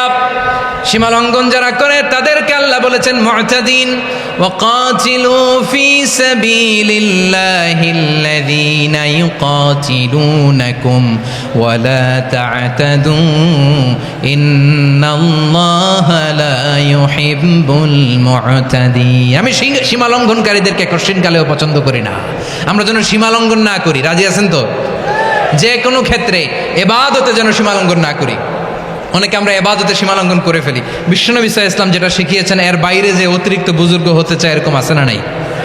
করা যাবে না, কোনো ক্ষেত্রেই সীমালঙ্ঘন করা যাবে, এমনকি যুদ্ধক্ষেত্রেও না। বিষ্ণু ইসলাম বলেন, খবরদার যুদ্ধক্ষেত্রেও সীমালঙ্ঘন করো না। কি সুন্দর ইসলাম আমরা পেয়েছি। বিশ্বনবী বলেন, খবরদার যুদ্ধের ময়দানে কোনো নারীর গায়ে হাত তোলো না, কোনো শিশুর গায়ে হাত তোলো না, কোনো গবাদি পশু হত্যা করো না, কোনো শস্যক্ষেত্র ধ্বংস করো না, এবাদতরত অন্য ধর্মের কোনো সন্ন্যাসীর গায়ে হাত তোলো না। বলেন সুবহানাল্লাহ।